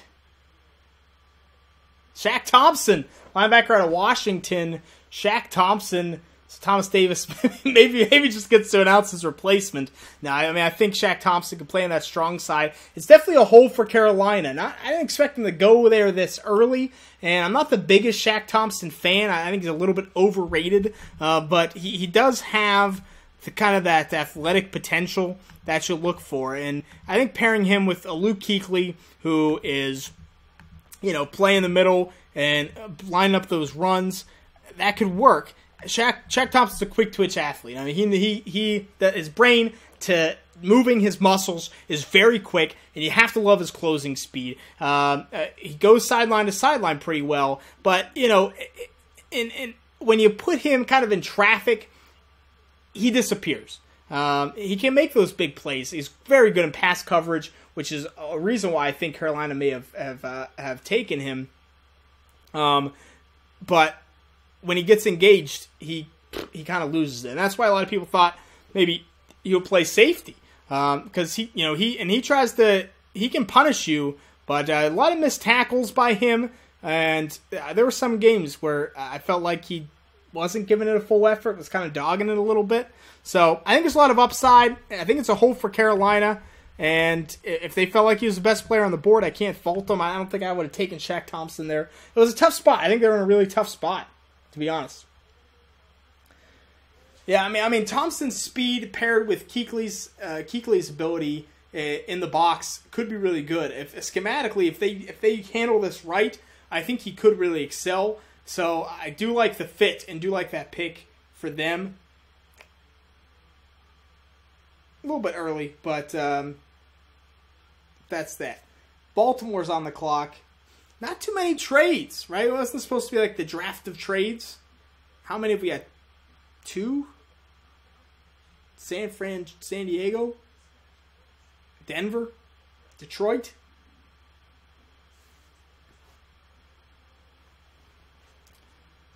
So, Baltimore is on the clock. Baltimore really has those two big needs: wide receiver and corner. And I think those are two just glaring giant holes. Byron Jones would make a lot of sense here to me. I think Byron Jones would be a really nice pick for them. About where he should go, I think.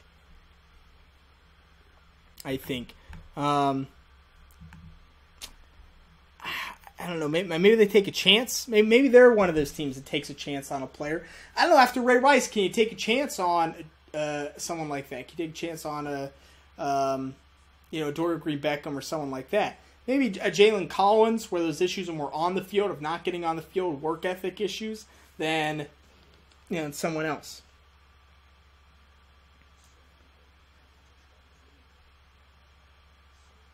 Yeah, Brashad Perriman, they could definitely take a wide receiver. I mean, Randy Gregory might be the best talent, but I would surprise me a little bit. I'd commend the pick, but it would surprise me.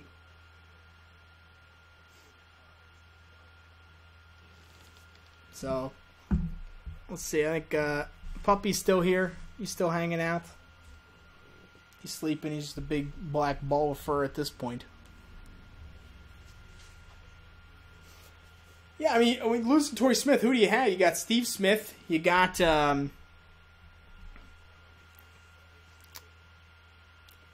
Aiken, maybe? Michael Campagnaro. It's definitely a need. It's definitely something they have to address a little bit.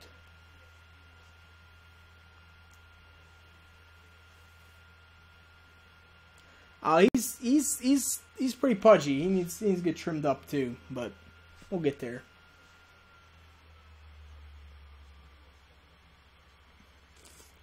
I'll save the musical talk for later, Fish. I do still do turducken is tasty. We're in the off season now, but during the season I do it.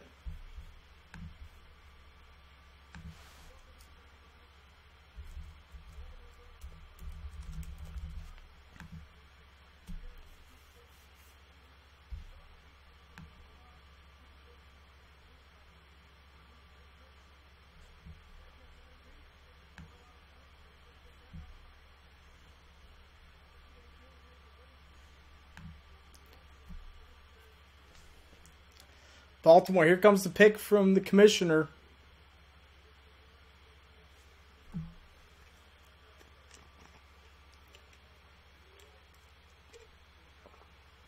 Well, so Breshad Perriman does go to Baltimore. Does go to Baltimore. I mean, it's a great fit. Perriman is not a player I'm very fond of, but if you have an arm like Joe Flacco, you have a guy like Perriman that can get down the field, has great speed, and is super duper athletic player. I think you feel good about taking him. I think he is Torrey Smith. Like, I don't think he's better than Torrey Smith. I don't think you're going to get more out of him, but he gets off the line very quickly.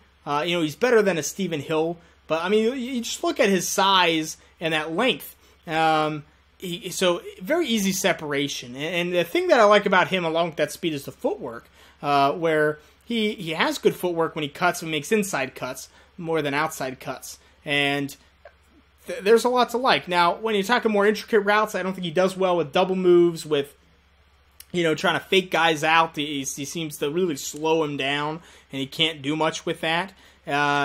Even though he's big, he's not someone that beats a jam well. And sometimes those contested passes, you can watch the highlight reel and see some, but a lot of the contested passes, he'll alligator arm it. He won't go for it. And you add that with a lot of the easy drops that he has, and I think there's a lot of question marks out there. So, ton of talent. Baltimore's a great place for him. But I just don't think that. I just don't think he's going to be anything special. Let me say that. I think he could be Torrey Smith. He could have a couple big games, but I don't think he's going to be a impact player.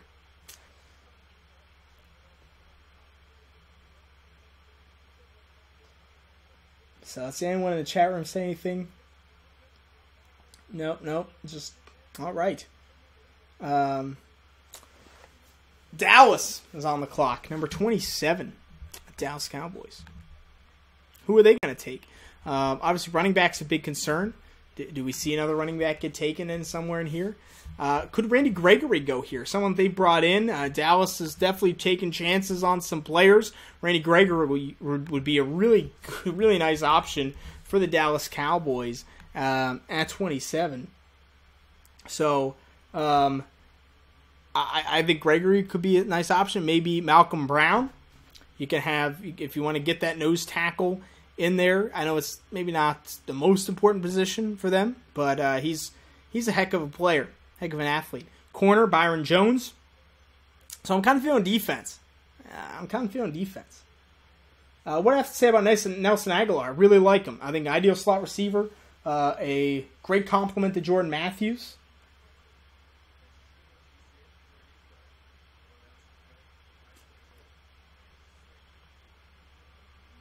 Yeah, remember, don't tip picks in the chat room, and I appreciate everyone watching. Remember, tomorrow and Saturday, we'll be here, drafttv.com. We'll be here, not going anywhere.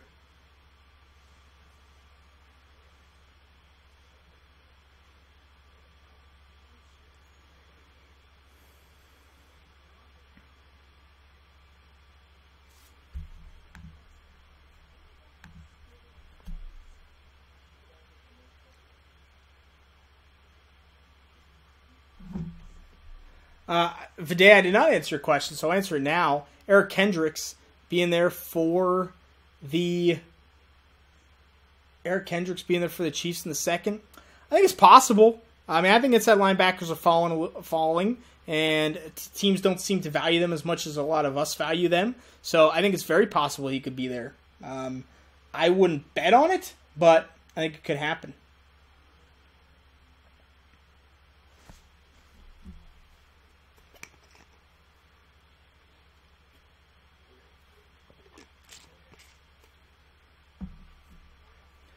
Yeah, look, I really like Nelson Aguilar. I thought good slot receiver, good speed, good underneath player. I think he fits Chip Kelly's offense. Chip Kelly knows him well. Great pick. Great pick for Philly. I know maybe he was a little high and he wasn't as highly talked about, but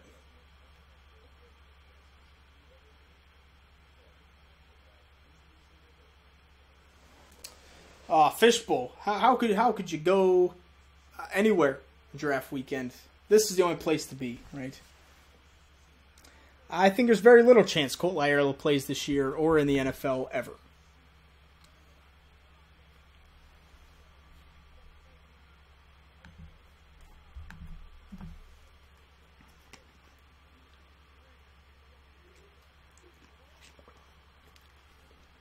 All right, let's get these picks. I'm ready. I'm ready, Cowboys. Ready to see your pick and raise you one.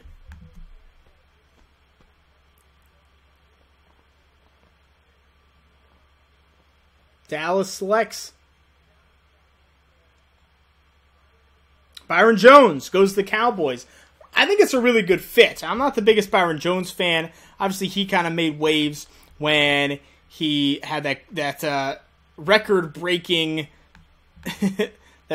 broad jump at the combine. But I mean, Byron Jones, you see that athletic upside. He's more than that. He reads the quarterback really well. I think from a mental perspective, you're getting someone that reads the quarterback, breaks on the ball quick, and can make the big play.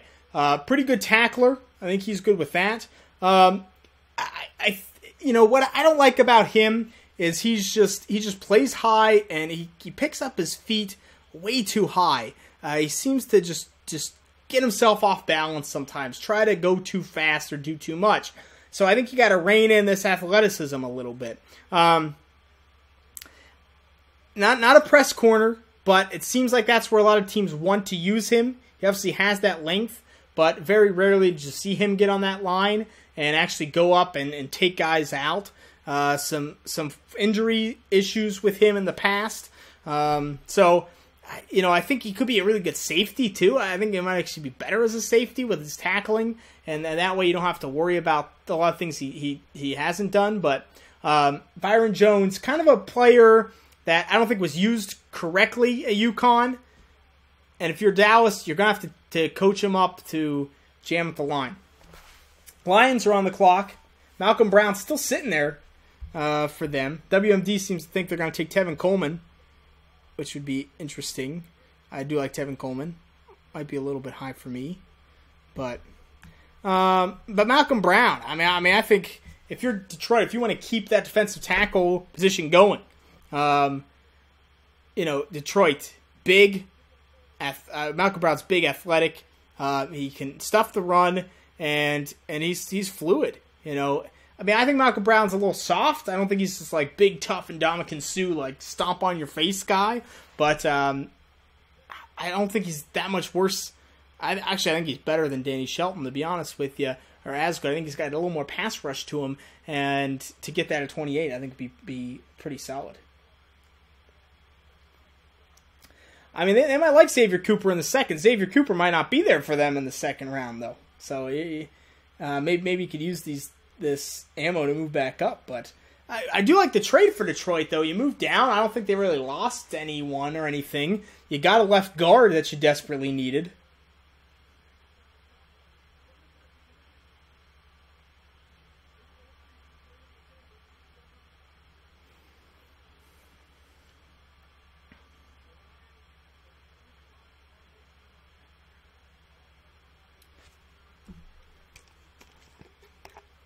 Yeah, we're getting close.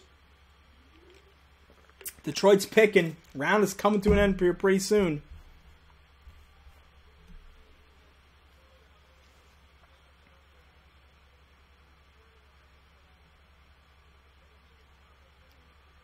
Wow! Laken Tomlinson, offensive guard from Duke. Surprised that they took him after trading for Manny Ramirez, but I'm a huge fan of Laken Tomlinson. I really like this pick. He was my number 7 offensive lineman. After Brandon Sheriff, he's my top guard in this draft, and he is nasty. I mean, you want to know who I compare him to? I compare him to Larry Warford. So you're going to put Laken Tomlinson at the left guard spot. You have Larry Warford at the right guard spot. You got two just dominant, mauling, run monsters out there. I love this pick. And I know he's not a guy that was projected in the first round, and he's not a guy that's played left guard, so that's I'd be a little hesitant there, but I think he's one of the most dominant power run players there is. And we've seen Detroit move to that power run scheme a lot more with Swanson, with Warford, with Reef. I think Laken Tomlinson fits in perfectly. Super high football IQ, super high off the field IQ. I even wrote my scouting report. I referenced Larry Warford, and I don't make comparisons very often. So is he going to pull for you? No. Is he super athletic? No. But he has great leverage, great lower body strength, great upper body strength. I mean, Laken Tomlinson is nasty and smart. And when you have that combination, that's how Detroit's turned it around, as they've taken those type of players like Larry Warford in 2013. I think Laken Tomlinson is super smart, super determined. I don't know how you stop Joique Bell. I mean, I think these two guys are going to be crazy together. So I really like the pick. No Tevin Coleman, WMD, but Tomlinson is, assuming if we want to say Brandon Sheriff is a tackle, Laken Tomlinson's my top guard in this draft.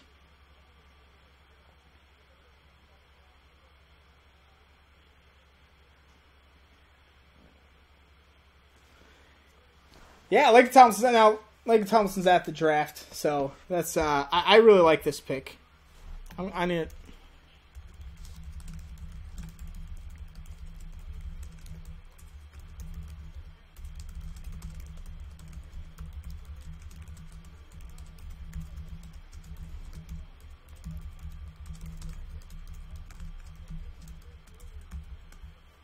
I gotta tweet out a little Laken Tomlinson love.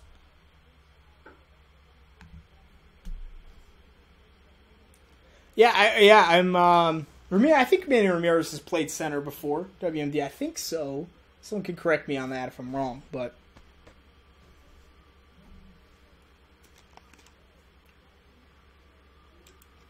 look, I mean, it's the biggest hole in the Lions' depth chart. For gosh sakes, there isn't anyone at left guard. There's no one.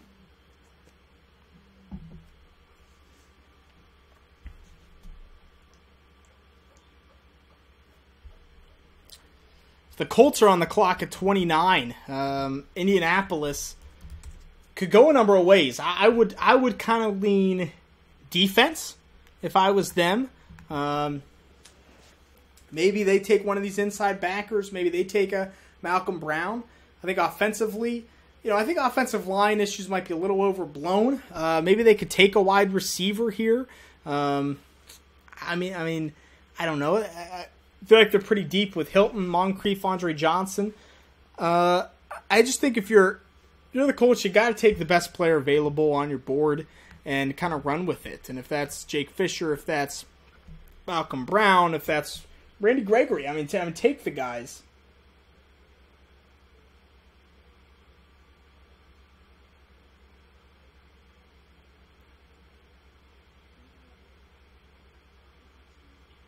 Cool.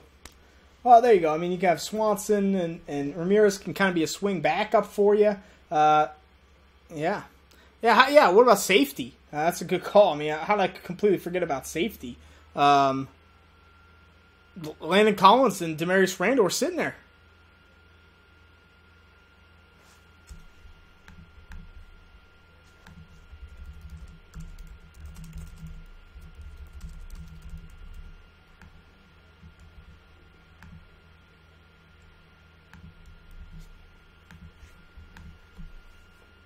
I mean, Landon Collins is sitting there, and you're the Colts. I think you take him. You can still play Mike Adams, and you can have Landon Collins. Or if you want Demarius Randall and want to play Adams more in the box, that'd be great. Man, I love Laken Tomlinson, though. He's going to be a starter for a long time. He really is. I mean, A.J. Cann could fall to Buffalo. I think A.J. Cann just doesn't have that one thing he's really good at, to look and...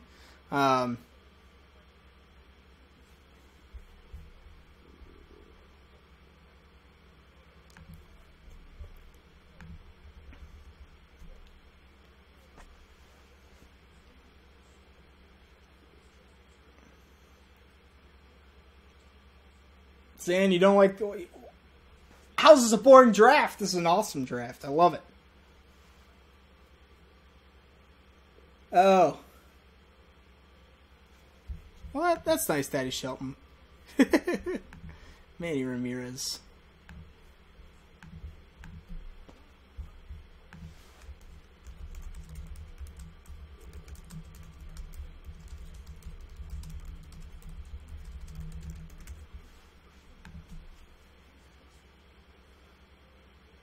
Draft is always awesome. Ugh.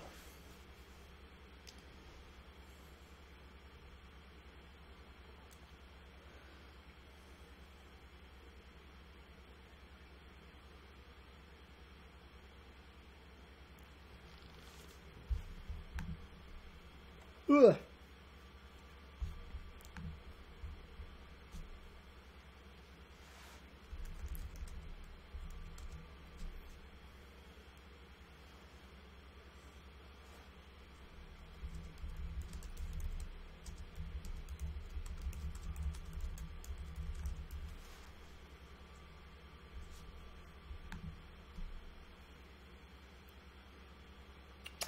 No Bruce Irvin rants, unless the Saints want to take Bryce Petty. Though I guess Bruce Irvin was bashing Mel Kiper on Twitter. So that's nice. If anyone saw that. Yeah, I'm interested in why Malcolm Brown's slipping a little bit. I think he can be a dominant player. I'm a little surprised, I'm going to be honest with you. So... Yeah, look, I'm trying to tone it down. I'm trying to tone down the tirades. Be a little better.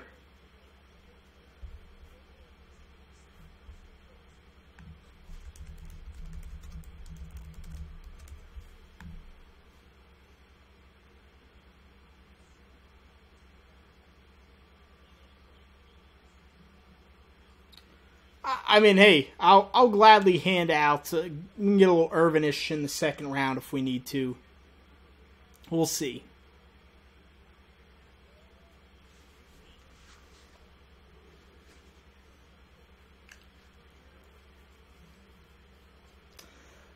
Round 2 corner prospects for the Steelers. I think there's going to be... There'll be some solid guys in round 2. I think Eric Rowe is probably a player they hope will fall to them. But let's get the Colts pick here, 29. I'm guessing safety.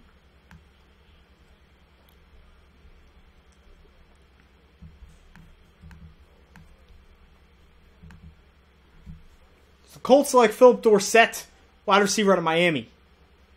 I don't quite get it. I compared Dorsett to T.Y. Hilton. So if you want a backup to T.Y. Hilton, I guess that's good. I think Dorsett's a good player. But you drafted Dante Moncrief last year. You brought in Andre Johnson. I think Deron Carter's off the team now. I think that's the death knell for him. Why, if you're the Colts, why do you take a Philip Dorsett? I mean, he can get down the field. Trust me, I like Philip Dorsett a ton. I think Philip Dorsett's a really good player, all in all. But you got that speed threat. He can take the top off of defense. You have that. You have that with T.Y. Hilton. You want to have these two small guys kind of going at it with Andre Johnson there. And did they not believe in Dante Moncrief anymore? I don't know. Maybe you could put... Yeah, see, I would say maybe you could put him in the slot, but I don't think you're going to play T.Y. Hilton strictly on the outside. So I thought Dorsett first round, real possibility. Are you just gonna let, even if Hilton's in a contract year, you're just gonna let him go? So I know, but Indy has two good tight ends. They're gonna use both tight ends. They're gonna use Dwayne Allen and Coby Fleener.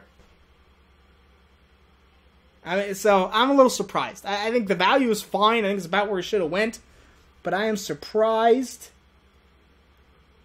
I'm surprised by that because they have tight ends. I mean, there's a lot of people to catch passes there. You're the Colts. The Colts, you got killed up front on defense in the playoffs.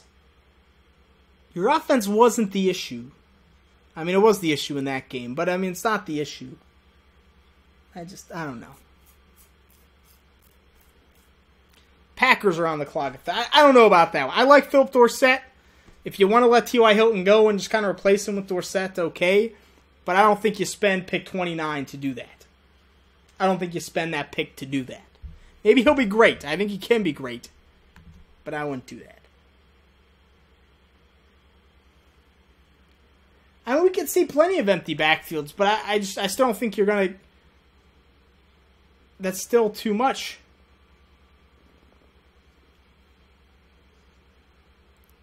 I don't know. I'm a little confused by it. It's not horrible, but it's not a premier position. It's not an offensive tackle. It's not a pass rusher. I mean, you could have gotten, if you wanted a small receiver, take Tyler Lockett in round 3. I would have liked that a heck of a lot more. All right, let's move on to Green Bay. Jack is telling me to get to Green Bay. The Packers. Inside linebacker is a huge need, right? The rumors have been Denzel Perryman, that they like him a lot. I think Eric Kendricks, Benardrick McKinney, I think all those guys are, it would be very solid picks. I think any of the inside linebackers would be pretty solid picks for Green Bay. I think it's a big, huge need for them. Then you have some freedom with Clay Matthews. I think corner could be possible. I just don't know if there's anyone out there that I really... at this point in the first round that you really feel confident about. I mean, if they like someone, if they fall in love with one of these corners, they could take it.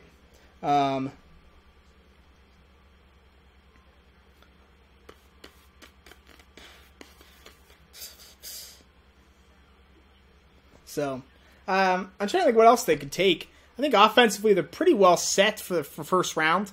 I think you're looking at front 7, maybe corner. But you got your choice of inside linebackers if you're Green Bay. I mean, take your favorite. See, I like McKinney. I like McKinney as a guy that can rush the passer a little bit, has that size, and a solid inside player too. That's why I like him. But I think if Packers take any of these, I wouldn't bash Perriman. I wouldn't bash Kendricks, Dawson, whoever.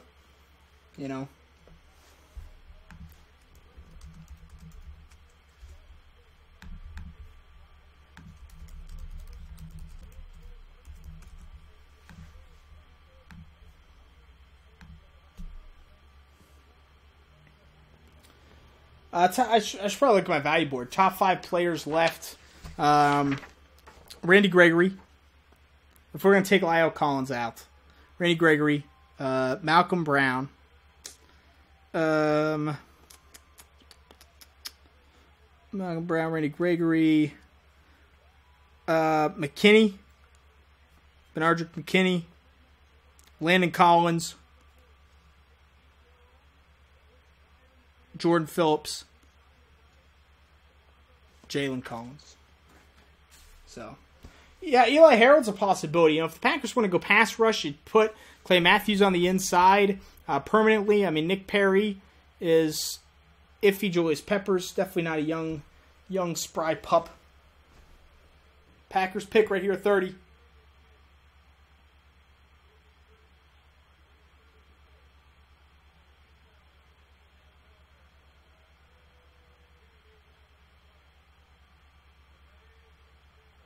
Demarius Randall, interesting. So, wow, I'm a little surprised. Safety, first round, twice in a row. Now, I think Randall is a first-round player. Undersized, but he does everything really well.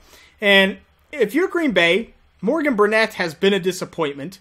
HaHa Clinton-Dix, probably a better strong safety than free safety. So now you actually free up HaHa as a guy that can play a little bit more in the box, and you let Demarius Randall play that one deep. So, I mean, Clinton-Dix and Randall are going to be a great combination. Randall's super athletic. They put him on blitzes. They put him one deep. They put him in the box. He kind of did everything. Definitely better as a free safety than playing in the box. Really good, really smart. Takes good angles. He's he definitely likes to have everything happen in front of him. So sometimes he play a little bit too far back for my taste. Goes for the big hit a lot. Not this great tackler. People can definitely break tackles on him. But as long as there's not traffic around him, I'm telling you, Damarious Randall will make plays on the ball, will make big plays. He plays bigger than he is. I think it's a really interesting selection. I know it maybe isn't what people expected, but Damarious Randall and HaHa Clinton-Dix together, that'll make for a nasty secondary. I think it's going to be very tough for quarterbacks to read this defense. So I actually really like that. Thank you, Jack. Thanks for coming, man. We'll see you. See you tomorrow. I hope we'll see everyone tomorrow here. It's been it's been a lot of fun, and we're down to the last 2 picks.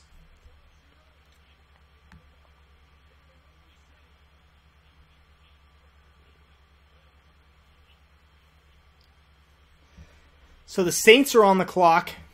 Saints at 31. Maybe they wanted Philip Dorsett, but they have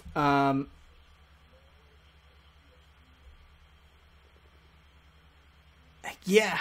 I'm trying to think. They got the offensive line help. They got Andrus Peat.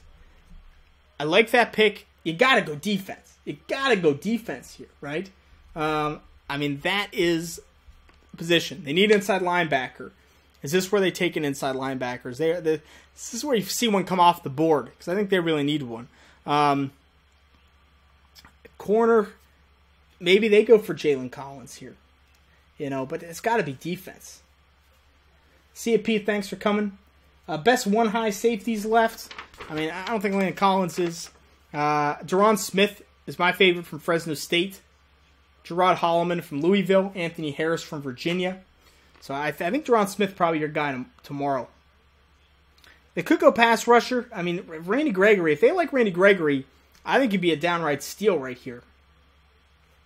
I think his pass rush ability is just so good that if you want to take that chance on him, then I would really like to get him.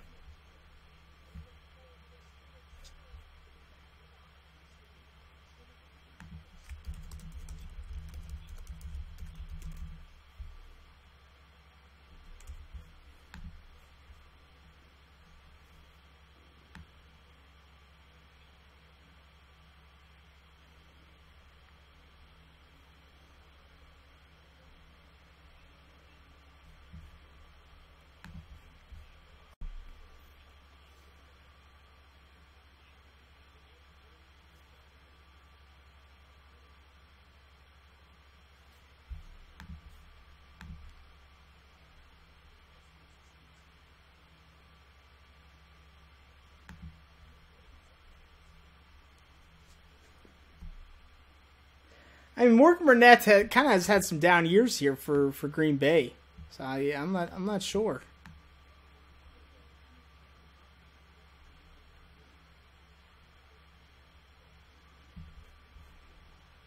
Saints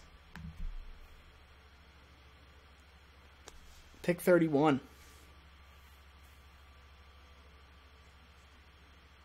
You like that pick, Sky? You like Shane Ray?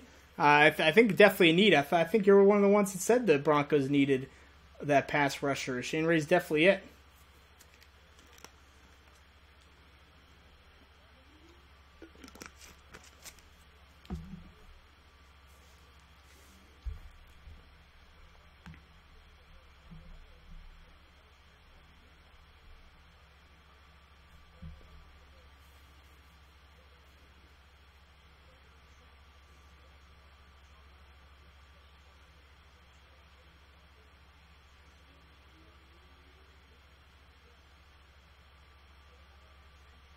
Yeah, I mean, I couldn't believe the Jimmy Graham trade. I didn't see that coming.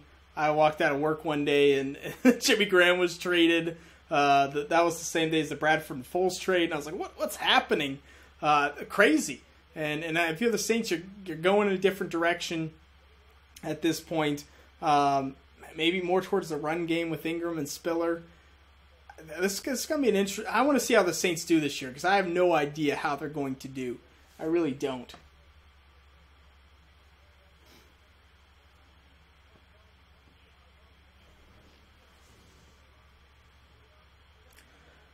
Yeah, Bortz, I'd be happy with the Laken Tomlinson pick. Huge need. You gotta like that. I like it.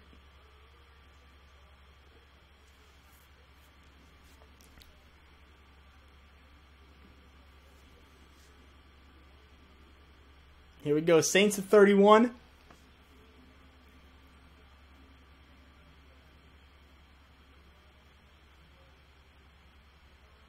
Stephon Anthony, linebacker out of Clemson. There's your inside linebacker. Big need. This is one of those ones that hurt me because I had it in my mock. I changed it. But Stephon Anthony, kind of a two-down thumper with a lot of athletic ability. I think he plays more like a thumper, but obviously showed off at the combine and sometimes on the field just how athletic he really is. So there's a lot of potential there. Good lateral movement from Stephon Anthony. Goes sideline to sideline well. When he gets gearing up, he's very tough to stop. Will make that big hit and punish you. Punish you in open space. So he knows how to shed blocks really well. And I think when he plays downhill, and he's good. That's the thing, is you have this coverage ability, a guy that can hit you. Now, when he gets, I said he knew how to shed blocks. That was a mistake, because that's actually one of the negatives on him, is when he tries to shed blocks, he doesn't succeed very well. He's not good in that traffic element. So I like Stephon Anthony. I like his lateral agility. I like his technique. I like when he gets up full gear, full head of steam. I think in coverage, he's a nice coverage linebacker. You just don't want to get him in traffic too much. And I wonder, you got to mold him a little bit. And I feel like you got to find his place for you. You got to get him mentally ready so he can read a defense. Good at tackling downhill, has that athletic ability to be in coverage, but he'll whiff on you. So.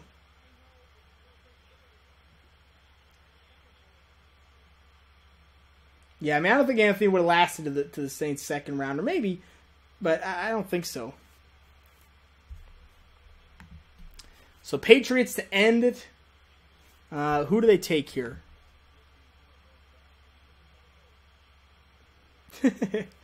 I think Patriots could take an AJ Cann if they really want to address that offensive line. I think he would be the ideal guy.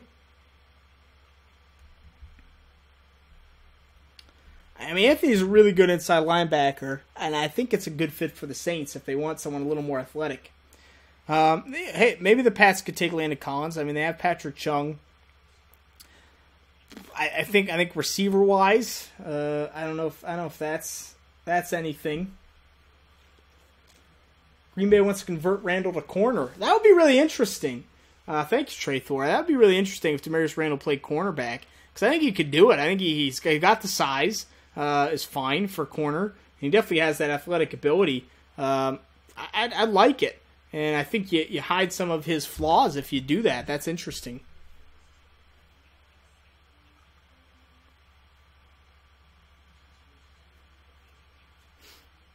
The Patriots, they probably got to beef up that line a little bit, right?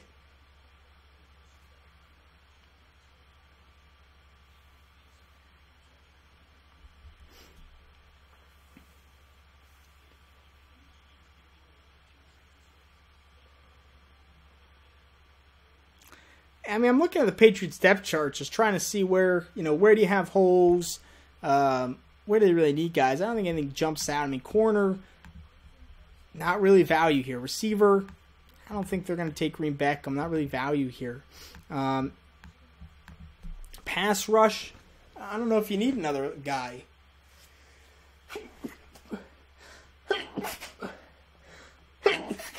So, we'll see.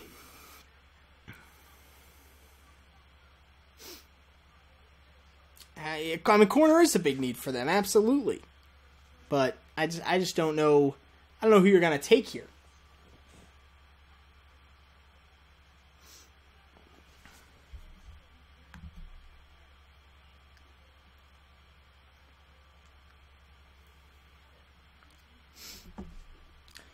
Biggest surprise of the night. It's a good question. I think my biggest surprise was, I I probably Laken Tomlinson going in the first round, to be honest. I really didn't think that was going to happen. Not that he doesn't deserve it, but I didn't think anyone would do that.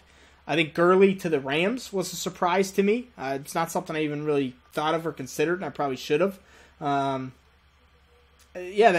there wasn't much movement. Not much, two kind of smaller scale trades. Not a whole lot. That was Bud Dupree falling. That was a surprise. A happy surprise, but a surprise. Dorsett, yeah. I mean, Philip Dorsett to Indianapolis. I would not have expected that at all. At all. Yeah, I think Tomlinson and Anthony are both going to be good, really good players. And Woodrow's excited. He's ready. He's ready for this thing to be over. He's getting pumped up. You getting pumped up? All right, pumped up. He's passed out.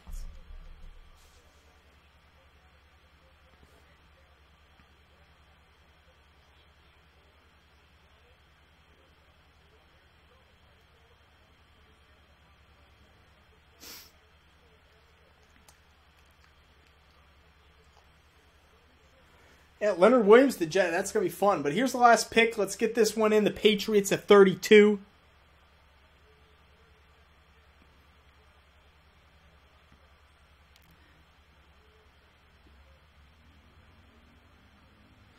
There's Malcolm Brown. Hey, you want to replace Vince Wilfork? Malcolm Brown. I love it. I think it's tremendous value. Patriots scooping up the value of Malcolm Brown, who's a nose tackle, a legitimate nose tackle that you can move over the line. He's that type of nose tackle that the Patriots like.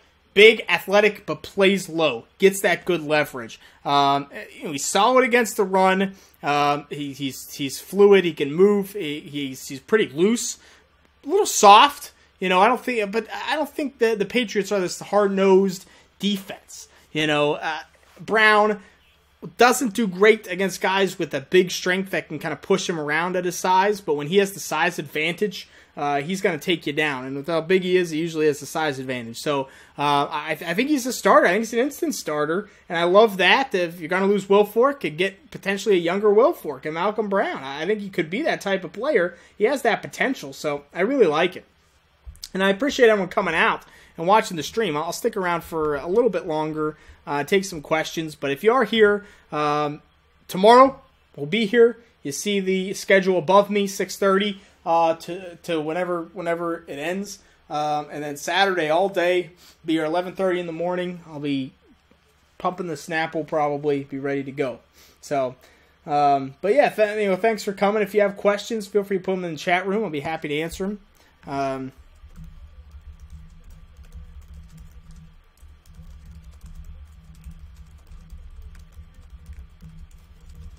And I'm going to try to gather some Twitter questions too. Maybe we can answer some of these.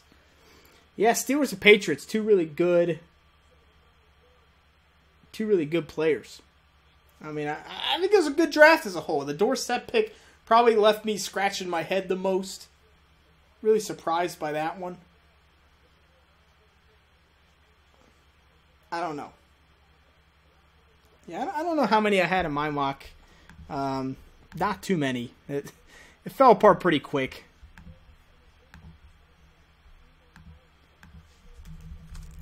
Fell apart pretty quick.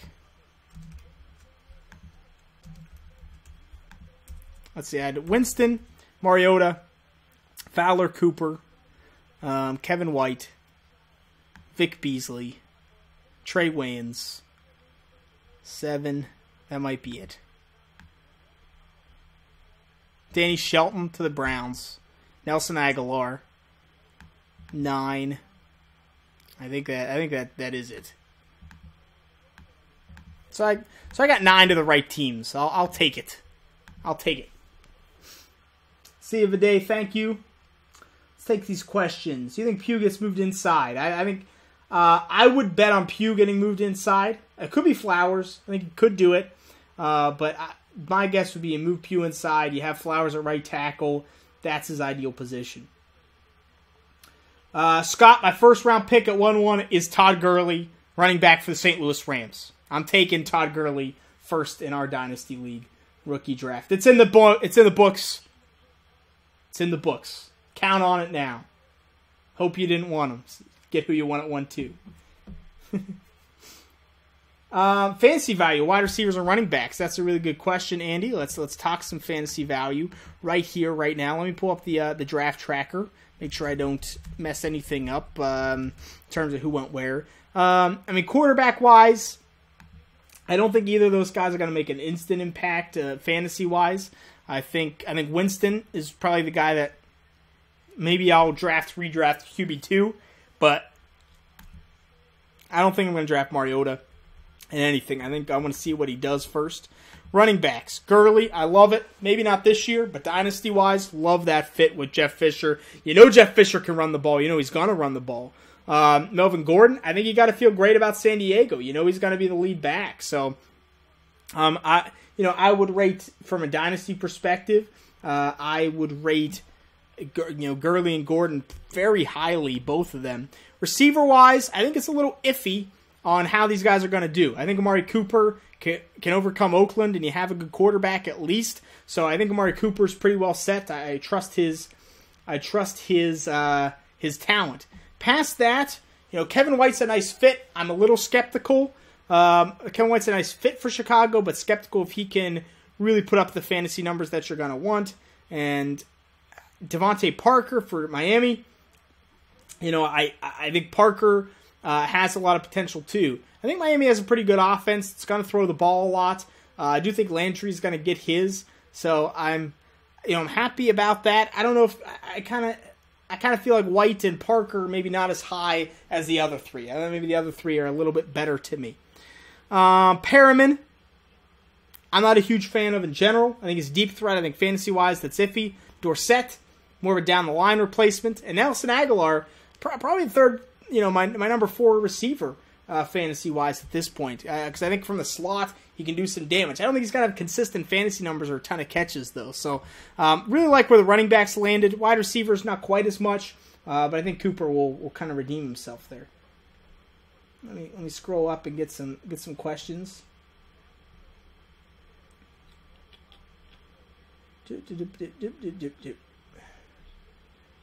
I can't say. I'm losing it. Best PPR rookie running back. I think Gurley for the future, Gordon this year. Give us your 1-6 tonight. I'm not sure what that means. How far do I think Randy Gregory falls? Cricket asks. Not too far. I think he'll go pretty soon tomorrow. There are some teams at the top that probably need a pass rusher that didn't get one. Best rookie in Madden. I think Todd Gurley is going to be a beast in Madden. If the Jets trade Wilkerson, or team wants to extend him, who do you think bites? That's interesting. I think the Colts could be an interesting team. I agree with you on that. What other 3-4 teams really need that base end? Tennessee, perhaps, could be an interesting team. Yeah, tomorrow's going to be fun. I can't wait for tomorrow. So tomorrow's going to be fun.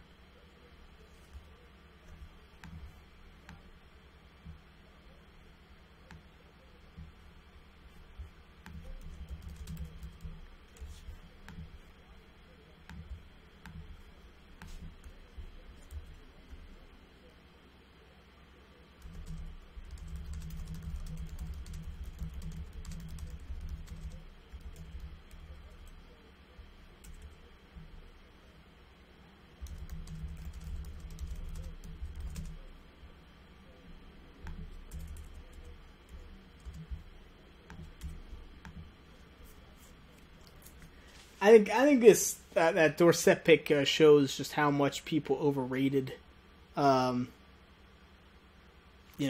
Deron Carter.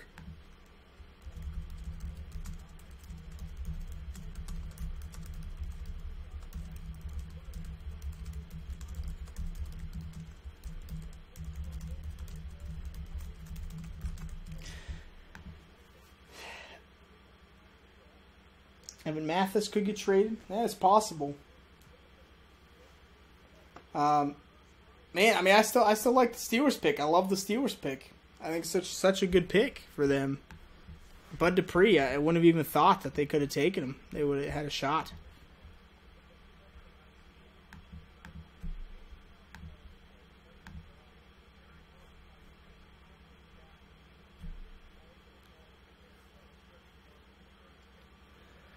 Mario on the Titans. The Titans have to adjust what they do. I mean, they cannot bank on just putting in Wisenhunt's offense and being, and being done with it. I think you have to adjust your scheme to him. You have to adjust your scheme to him.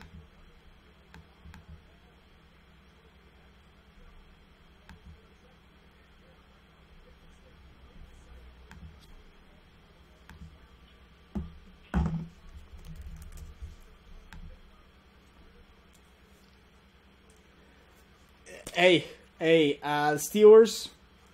David DeCastro falls, Bud Dupree falls. Too bad Jarvis Jones fell.